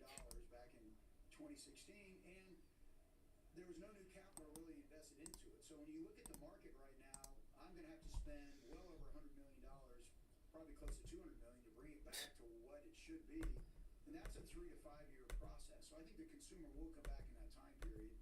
In addition to that, as you know, we own luxury retail around the country, and the luxury retailers. Well, like I said, man, this week was really, really good until I had to screw myself up with trading something I haven't been trading. And that's the importance of, you know, when you're watching a stock, whether it's Apple or Microsoft, make sure you watch it and you know what it does. This was just foolery from the jump. I can't even get a pop back. I can't even get a bounce back. What it sold for, as you point out, from 2016, even with the additional capital. What gives you the confidence that luxury will continue to hold up? Look, and look. Are you fucking kidding me? Look at the volume that steps in right there. On that profit taking right there. Look at that volume. Look at the volume that steps in right there. And you can see by the sales of the luxury retailers, I mean, they're holding up fine. And so we're betting on that, as well as a lot of contemporary brands. Bro, why does it do this? So you guys can see when I try to go to the volume. That would like to come into these markets, and really they have filled really the gateway city markets, and they need now to go into these markets, and they're not going back into malls. And so the outdoor shopping experience is what they want. And this is an iconic center. Like I said, it's 1 million square feet. It fits right into our wheelhouse of what we do. And so when the opportunity came up, Look at that. You gotta be fucking kidding me. That's so funny. indicative of where the market is. It's not a throw some quick lipstick on it, paint it, and it'll lease up. I mean, there's a lot of infrastructure that has to go into it. It's not like the office building market, which I don't know who wants to play in that market right now, because I don't know where the tenants come from, but there are a lot of tenants swimming around trying to come into a market like this, in a center like this, where there's a considerable amount of investment going into it. And the city of Kansas City is coming in, partnering up with us, and they're going to spend a considerable amount of money on infrastructure as well to lift it back up to the glory it once was. You know, it's the first shopping center in the United States, and it's a very well-known property throughout the Midwest. Alright, let's see here. Watch NVIDIA. Discount, you bought this for me, and it seems like it was virtually a fire sale. And I'm wondering Keep an eye on NVIDIA. Trying to break down. Can't get nothing going for itself. what needs to happen in order to Damn, Rivian just fell again. I gotta get out of this fucking thing, bro. ARM. I would like to try to get short ARM, but there's so much relative strength with this thing. Yeah, look at that volume today. You guys can see that that ain't nothing to mess with. And Rivian's still falling. I know. You're a fucking joke, Rivian. You're a piece of shit. You're a fucking joke. You should be ashamed of yourself to even be uplisted. Like, look at this. Look at these tails on the 200 day. 7% now, more highs. Tango Sandy Lima Alpha. Why didn't I just take Tesla with 245 long? God, I'm such an idiot, bro. I'm such an idiot. Look at this. I told you guys we were buying pullbacks. New York Times reporting that President Biden told an ally he is weighing whether to continue in the race. From the New York Times. Yeah, whatever. Extremely well, but it's a 4-star, 5-star type property, and those are okay. Everything on the other side, you see. Unbelievable, man. I could just get sick, bro. Fucking Tesla. Here I am trading Rivian. This piece of shit. There's your bounce back. They're trying hard to stop people out. Let me end, Ray, on the consumer, because, you know, we've always used you as a voice on that. You know, you have some exposure in the restaurant industry, casual dining. What are you seeing in terms of customer counts and how much money people are willing to spend? This thing's just going to trade sideways is what it feels like. And there, let's see if VWAP rejects here, which is at yesterday's high, which I'm sure it might. A bit now. Delta Juliet Tango. You're seeing the SPY in them. You see what? Like, pay attention to the volume on the S&Ps. I'm going to be watching that volume here. Here we go. Come on, Rivian. See what I mean? You see how crazy this is? And then it gets up here, and then the volume just completely falls out of bed. It just falls out of bed. So,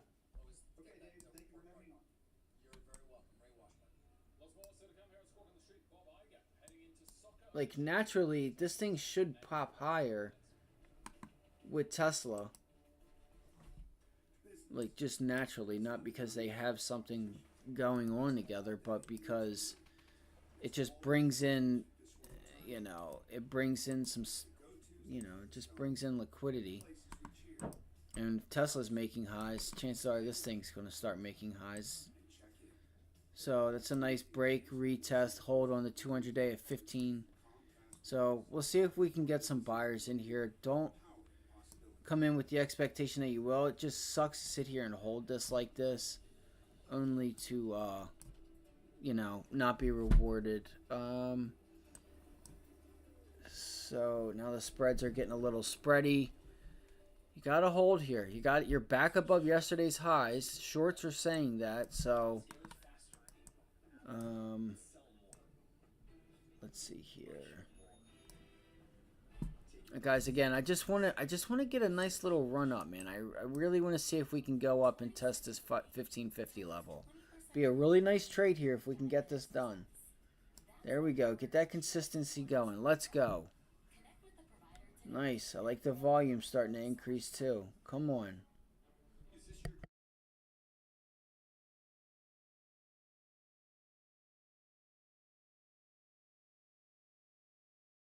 The problem is I paid too much. So it's going to be hard to even get any profit out on this thing, man. I need to test high a day to you know, to get anything. So I should look at something else, but I'm trying to get out of this, and I can't. I don't want to sit here and watch something else while the volume's just dropping off right now. Like, come on, these shorts should be wanting to get out of this thing. They should be wanting to get out. See if we can test this level up here. Fucking sick. There we go. Let's go. Let's go. Boom. Go. Hit it.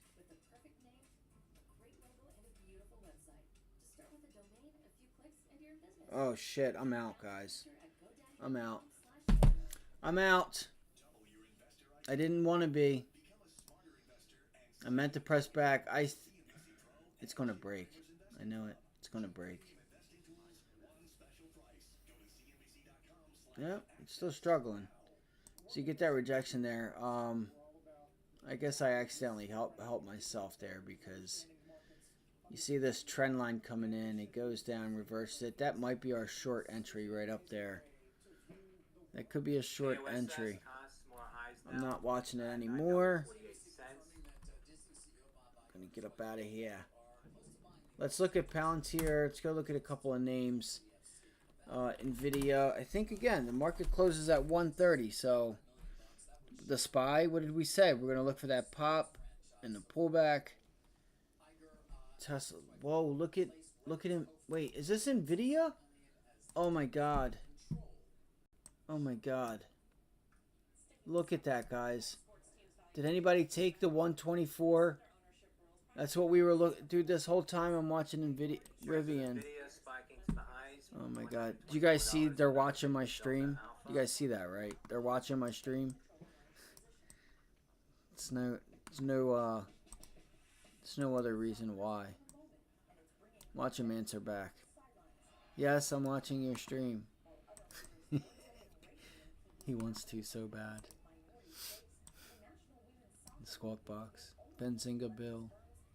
Oh, Benzinga Bill. Lives on a hill. Got 2 quarters and a pill.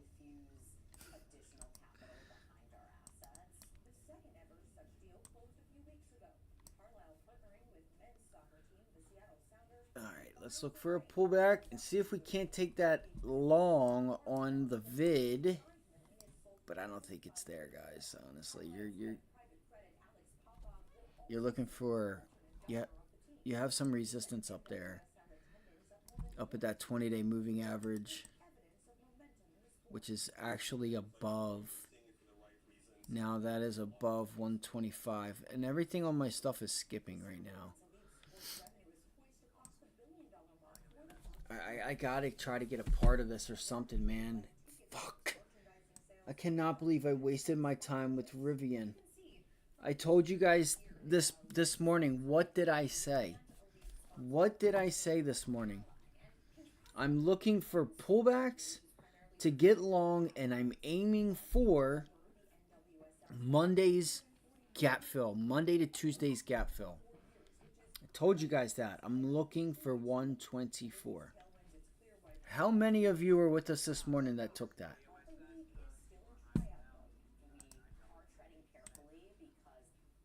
I don't need to go back and play it right now, but is Rivian finally going to? I would get out of those. Still have the look. It's starting to get froggy now. Starting to get froggy now. I'm not. I have nothing. I have nothing.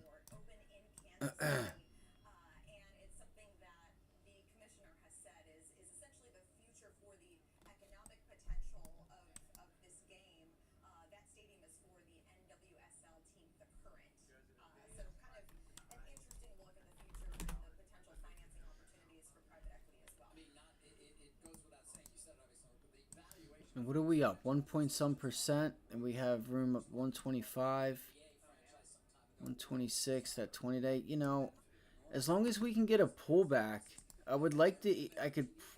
Again, I'm just here to make some money. So if I can just catch a pullback, I will take this for the break of 124. Get up into 125. You got to be careful though. You got to be careful because we close early.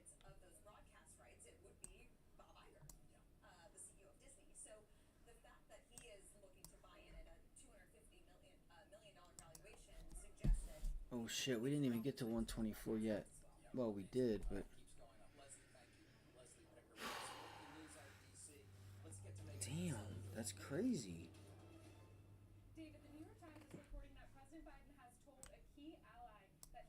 And we got that gap fill.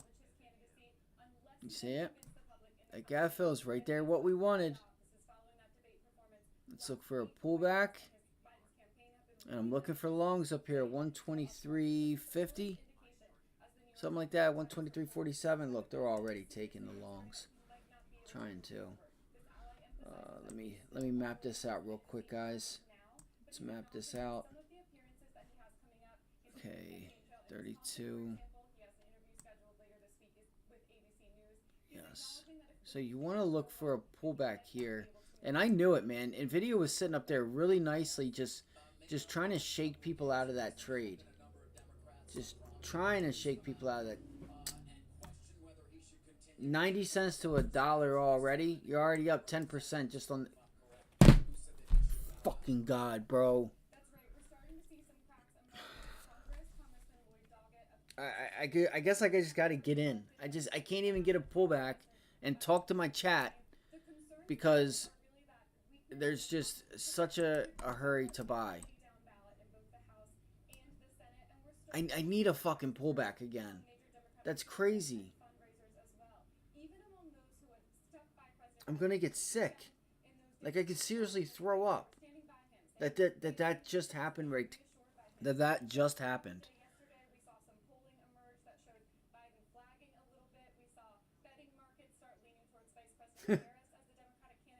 Unreal. I'm gonna go grab some crackers real quick. I'll let you guys know. I am thinking of.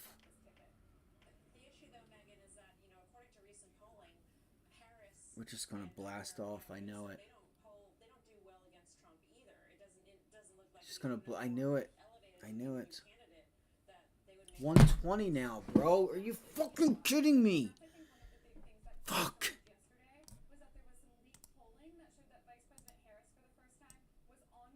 Oh my God, I'm gonna get sick. Where President Biden was polling against former President Trump. That's something that, the more that Democratic donors, fundraisers, voters, and elected officials start to consider a candidate Harris, they recognize she could adopt President Biden's apparatus, his campaign, much more easily than anyone else could. She would be able to choose a vice presidential candidate. She could choose someone with broad appeal in the party as well. There's starting to be. Fuck you, Rivian.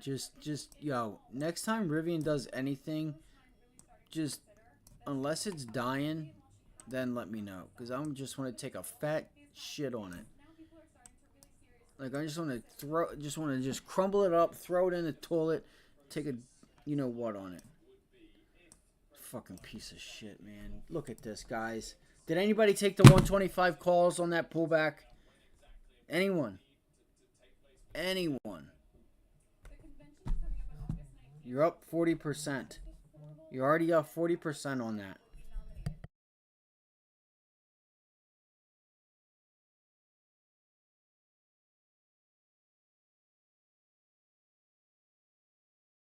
$50. 90 cents to $1.40. Sometimes you just have. Oh my God, bro.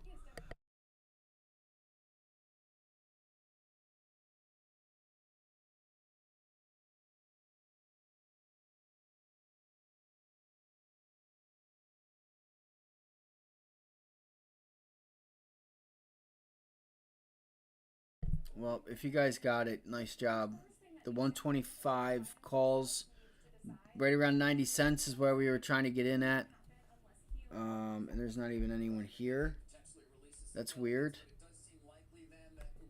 It's so weird. It's so weird. What the f...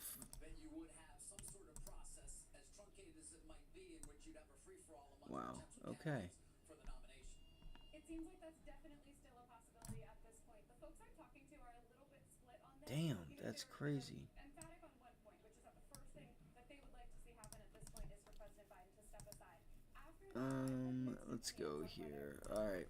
Okay. Well, yeah, there's nobody really in chat, so you know what? You guys have a great rest of your day. If y'all need anything, you hit me up.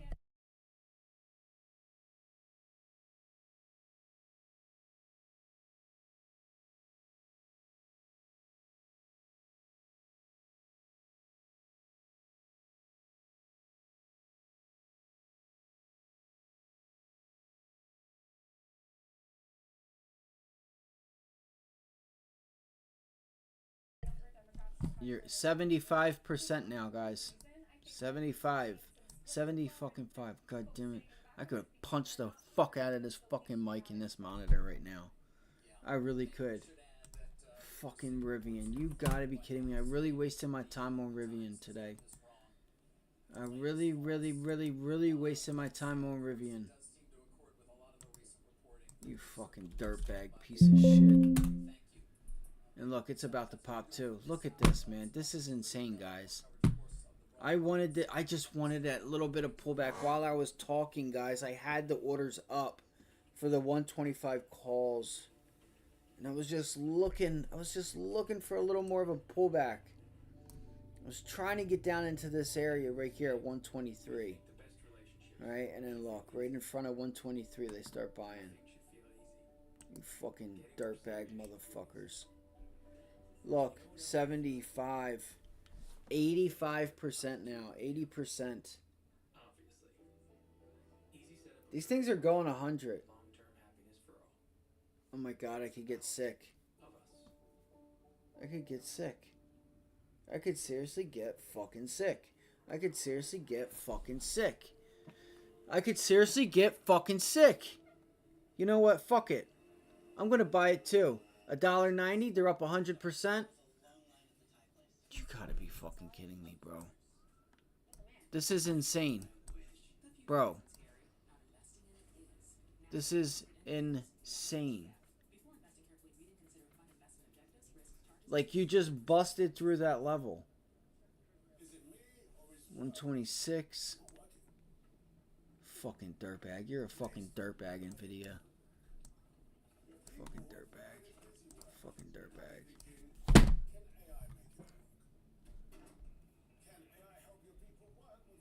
unbelievable. Guys, we just sat here and watched them go from 90 cents to $2. 90 cents to $2 fucking dollars.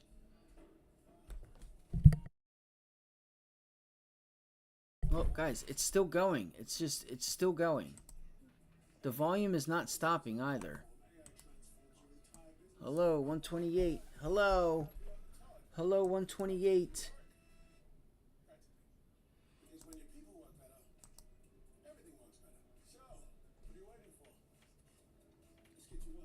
God, I could just throw up. I really could. I could just throw up. I really could.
I can't even get the 125s.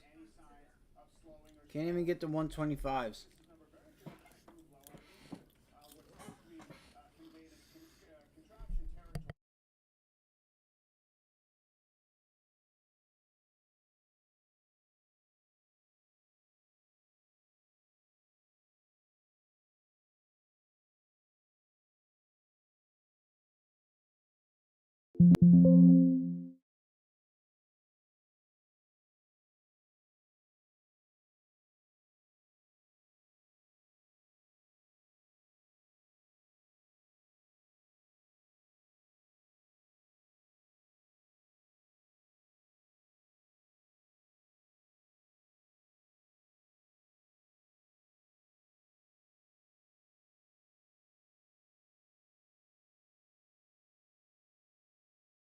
All right, we got some news here, guys, on NVO.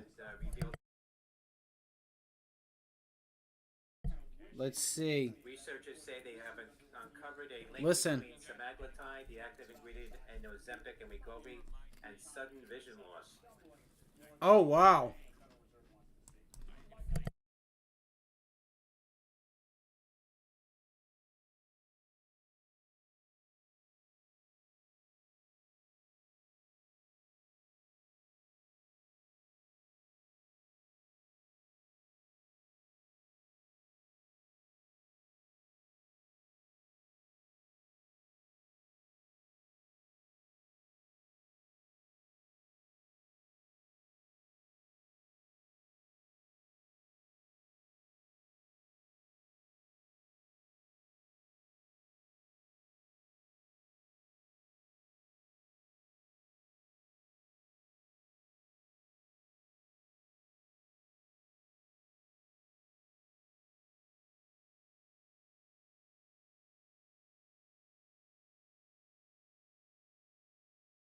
So if this is going to be a big deal, this is where you're going to short it. Your stop loss would be, you know, a little bit above it. You would want your stop loss as tight as possible for this one. Okay? See how it reacted right there?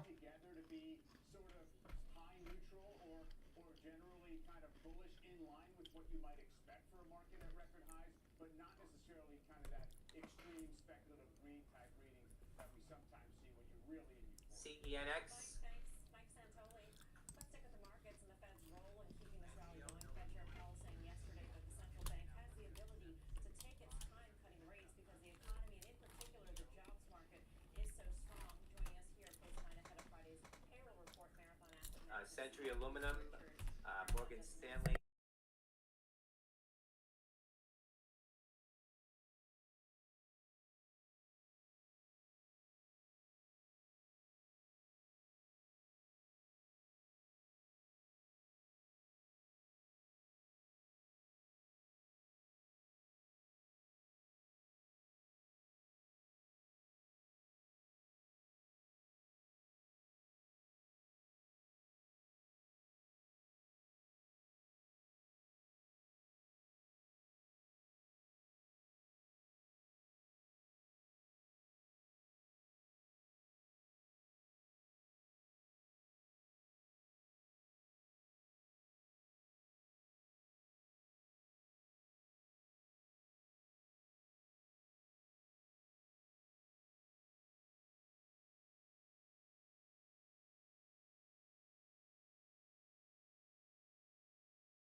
Right now trading at about 22 times forward earnings, which is more expensive than it's been about 80% of the time this really this millennium. And so you don't have valuation on your side. And so I would argue the markets are a little bit reliant on, to this day, on the Fed having the ability to at least cut rates once or twice this year. That said, what matters over the long term for investors who are looking out 2 and 3 years is not necessarily what the central bank does this year with respect to, does it cut once, does it cut no times, does it cut twice, but rather where they end up ultimately settling with respect to interest rates.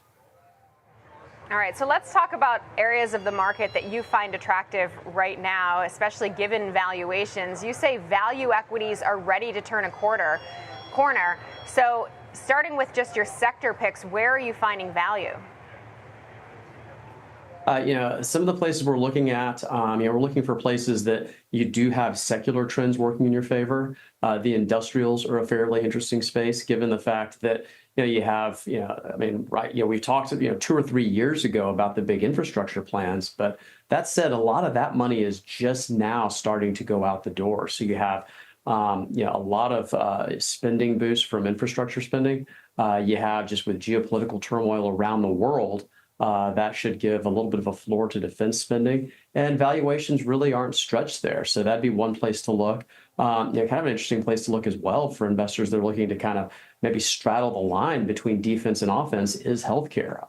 The healthcare stocks really aren't trading at demanding valuations right now, and it's one sector for which you have both demographic trends and just the consistency of spending on the defensive side. But that said, it's also the sector for which going back over the last couple of decades where you had better earnings growth than any other sector. So you do get an opportunity to kind of take advantage of growth if you're wrong on that defensive positioning. Okay, so in terms of a few names that you like, Honeywell. So you said industrials. There's your industrial name. Why Honeywell specifically?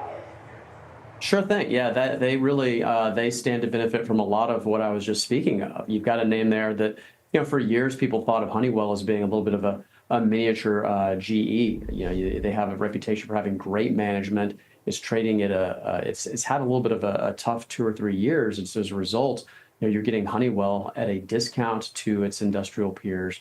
You have a name that's been extremely shareholder friendly. They've grown the dividend by nearly 10% per year over the past decade. And going back to the story of secular trends driving names, you have a name that a lot of the spaces in which they operate are very well positioned. They provide cockpits control systems for jets, which is an area where the increases in air travel should give it a little bit of a boost. And they're one of the dominant players in building controls, smart thermostats, which makes it a play on both the Internet of Things and really specifically energy efficiency. So that's one we definitely like. All right, we only have about 30 seconds left, but I know you have a few other picks. You have Pest Control with ROL. You have Crown Castle CCI also as a pick. Any just quick thoughts on the two of those? One that we are getting some looks at would be Rollins, which most folks don't know the name Rollins, they just know the name Orkin. They're one of the two dominant players in pest control, and it's trading relative to the market as cheap as it has in the last 10 years.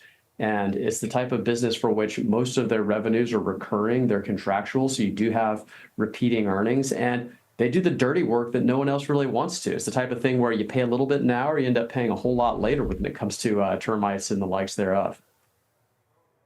All right, we have to leave it there. Burns McKinney, NFJ Investment Group, thanks so much for those picks and for your insights. Appreciate you being here. Thanks for having me. Have a good holiday.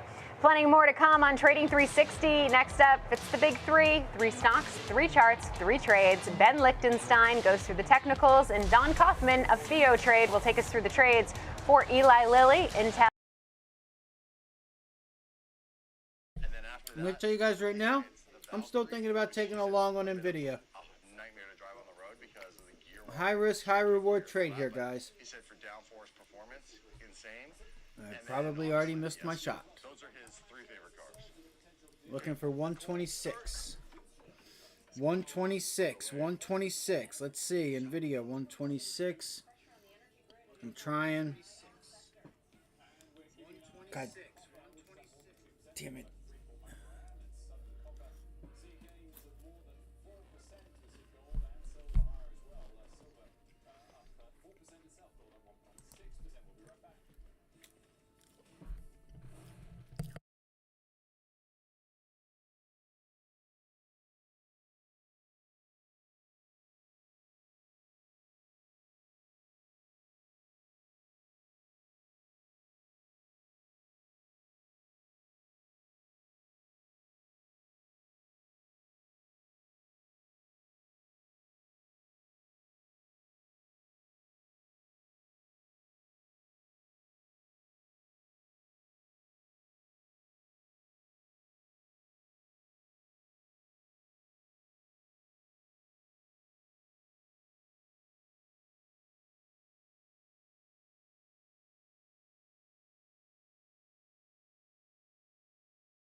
I'm Jenny Horn. Join us for Next Gen Investing. 1 p.m. Eastern, only on the Schwab Network.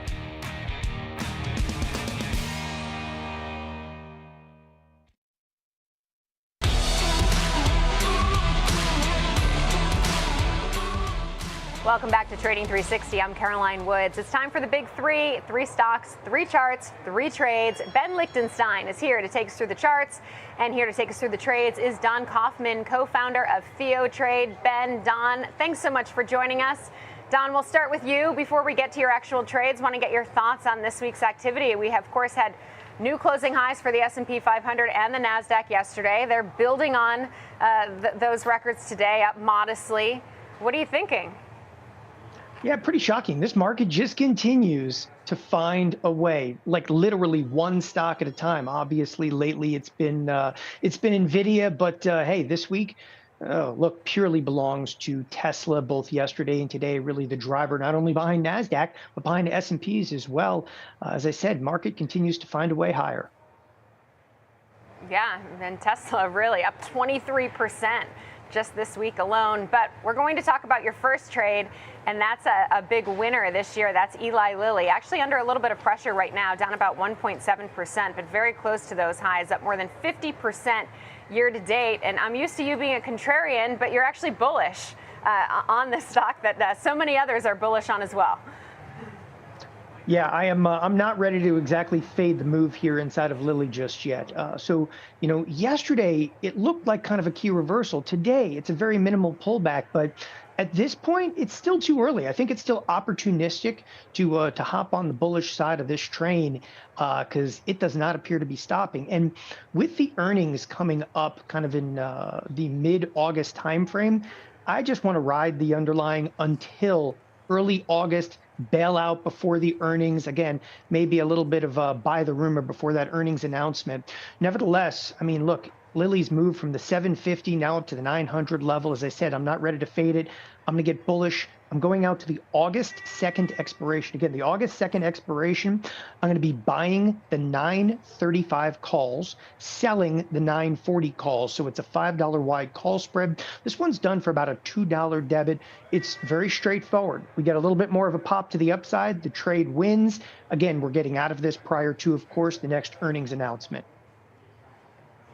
All right, so Ben, Don's not ready to fade this move quite yet. What does the chart show you? Sounds to me like a straightforward trade, Caroline, for a straightforward trend, right? You mentioned that what so many others, you said, have been enjoying the bull side of this trade. And Don, you're not alone.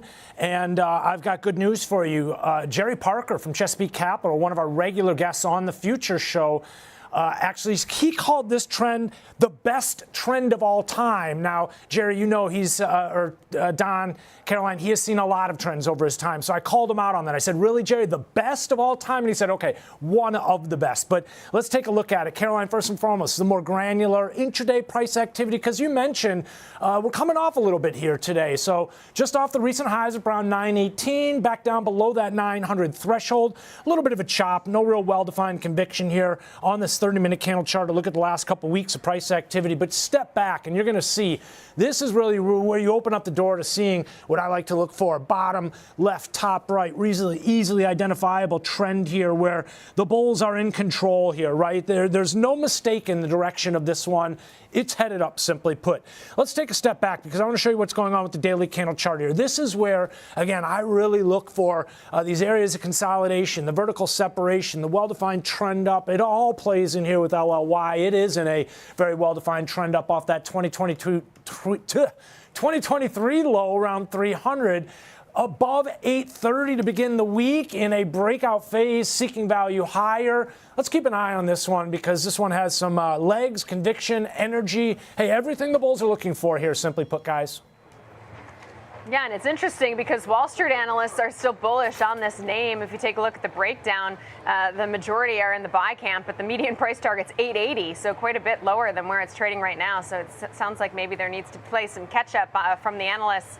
All right, Don, let's talk about your next trade, and that's Intel. Quite a bit different of a performer this year, down almost 40% year to date. What are you thinking about that one? Yeah, chip demand is still largely in question right now with what could be possibly a slower economy. But look, AI is all the rage, and Intel just doesn't feel like they're in the center of that. So right now, Intel has been holding in and around the $30 support, which Ben is going to show you momentarily, and it has been absolutely unequivocally flat at that 30 level. I think we're actually going to see Intel crest under the 30 and actually go down to what has been an older support level, which is 25. And as such, I'm going to trade it for exactly that, but I'm going to give myself ample time. I'm going to go all the way out to Intel's September 20th options expiration.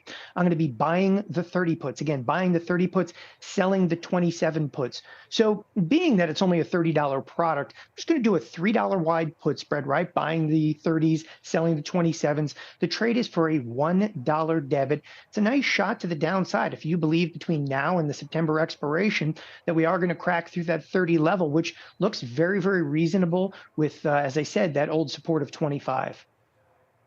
All right, Ben, walk us through the chart. Something tells me you're going to look at the 30 level.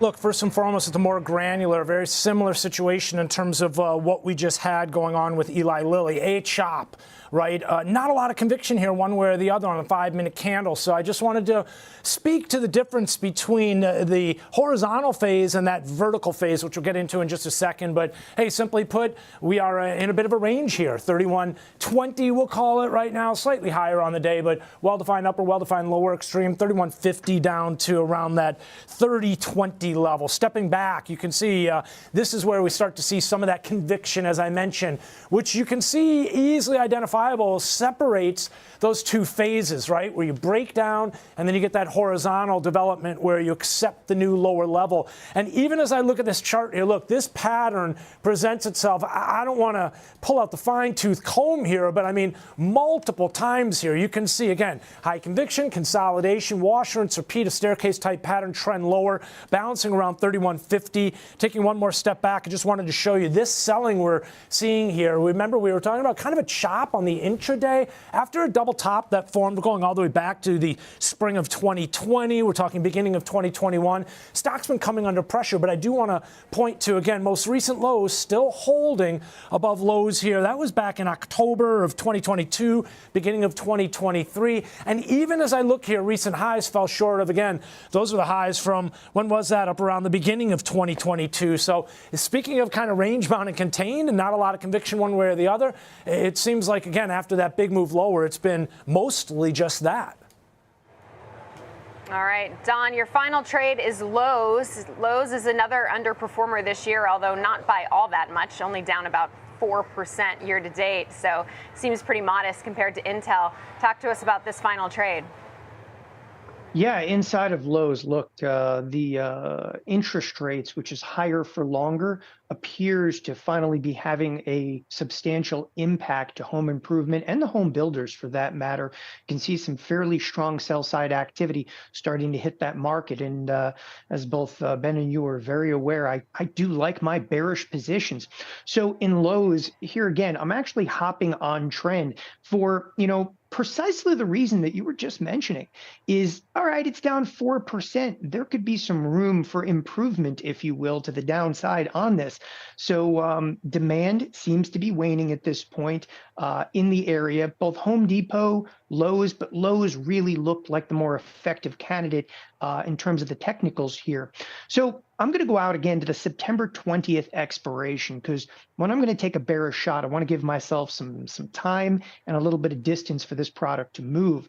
So the Sep 20 expiration, I'm going to be buying the 200 puts, selling the 190 puts. So this is a big spread. It's a big $10 wide spread. This is being done for a $1.90 debit right now. So yeah, you got me here. Two bearish trades. I mean, in this marketplace, you're either in or you're out, and it's either big tech and you're in, or everything else seems to be on the outs. And well, Intel is on the outs, Lowe's on the outs, and most of the home improvement is on the outs right now.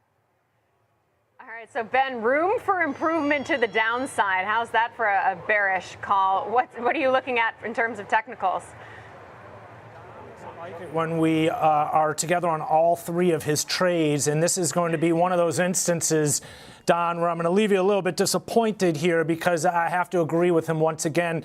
Some of the recent weakness we've seen here, the stock's under pressure, simply put. Let's take a look first and foremost at the rally. We've seen short-term, more intraday price activity all the way up to 217. But look at that holding, having a hard time holding on to that upper level. So leaking lower. And this is kind of a generous way of looking at price activity. You could sort of view this as two separate areas of value if you wanted to. Still holding above 212, 213, 212.80, 213, which I think is a key level. But take a look here. This is where, as we step away from that 1 minute in more intraday time frame, step into a 30-minute candle chart, you're going to see that the stock has come under pressure. We were balancing up around 227 just a couple weeks ago. Again, high conviction separates that horizontal development. That vertical phase is the market in this instance seeking value lower. What happens? We find it because we transition back into this horizontal phase where we're more overlapping and rotational. This is, again, as I like to think of it, the market doing its job. It's efficient here. It's bringing together the buyers and the sellers. This phase right here is very inefficient for the sellers. They're having a hard time getting their price, right? Whereas the buyer, all he has to do is just put a bid in there and he gets hit ultimately. Here, again, kind of more, it's both the meeting of the minds in some ways, I like to think of it. Once again, you transition to the vertical, horizontal, and here you see a staircase type pattern playing out, which is establishing a trend to the downside. Now, again, it's a 30-minute candle chart, so we're not going to put too much weight into that. But here you can see a chart that, again, kind of another example, not a lot of conviction one way or the other, but contained, range bound. The one thing I'll notice here, though, is we did recently take out those lows with that move ultimately. And the other thing I'll take note of is once you break through the middle of a range, we've got a well-defined upper extreme here around 265. We've got a lower extreme down there from around October, November of last year, and that comes into play down around 180, 190. Get through the middle, Caroline, oftentimes you open up a door for a retest of that lower extreme. So we got a couple time frames here suggesting and kind of supportive of that bearish narrative here, even within this wider range that we remain in. All right, so you guys are in agreement. Ben Lichtenstein, Don Kaufman, thanks so much for being here. Appreciate your insights. Coming up next, we're going to spotlight a couple of energy names that our next guest likes, plus find out how AI is changing the landscape for certain defense stocks. Stay with us.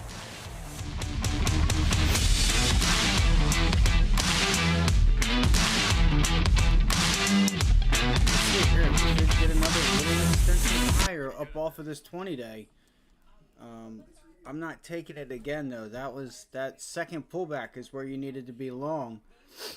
I am going to say 126, 127, and 128.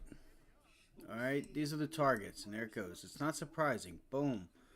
All right, start yanking that 15-minute trade line up. I don't know why the hell the daily chart's moving. But I would be looking for 126, which is where we're at. You have an ascending wedge being formed here, and then 127.30, 127.50. Make sure you understand what this is. Okay, you guys. I don't know what's going on here. I just can't get anything to work right now. Look, my fucking mouse. Oh, now you want to work. So it's a bit frustrating. Just understanding in reality what this is telling you. It's important. Alright, it should extend through that, right? I don't think that ascending wedge is there. Maybe it is, maybe it isn't. But this market's about to close very soon. And I don't believe that this thing is going to, pull back and reverse below the 20-day. Exactly. It's just hold long for 127.50, 128. Nice increase in volume there. Just like that.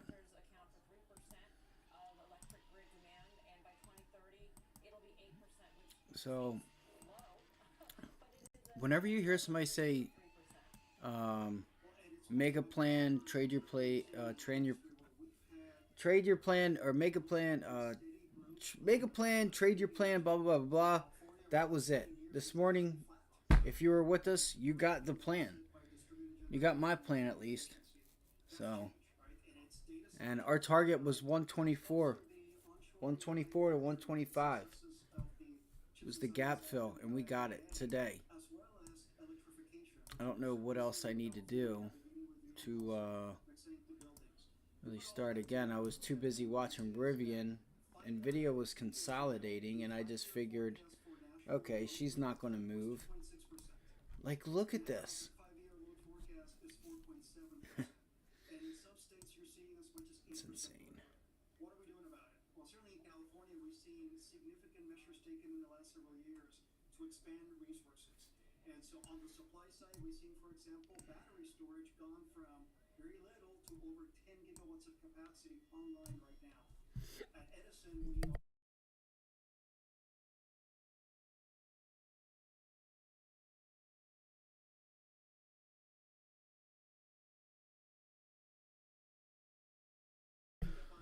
So, with that said, I'm probably going to get out of here. You guys have a great rest of your 4th of July. For anybody that catches this later on, this will probably be the last week that this that I'm doing a live stream every day for free for everyone. I'd like to be able to get people that want to learn, want to participate, and do a few things. So we might go to like once, maybe twice a week or so. Outside of that, if you want to reach out, if you want to donate, contribute to the stream, links in the description. If you want a one-on-one, link is also in the description. You can message me on Twitter at Ivy League Trades. You guys have a wonderful 4th of July. I hope you guys were able to finish off strong today. And with that said, I'm checking out. You guys have a great rest of your week.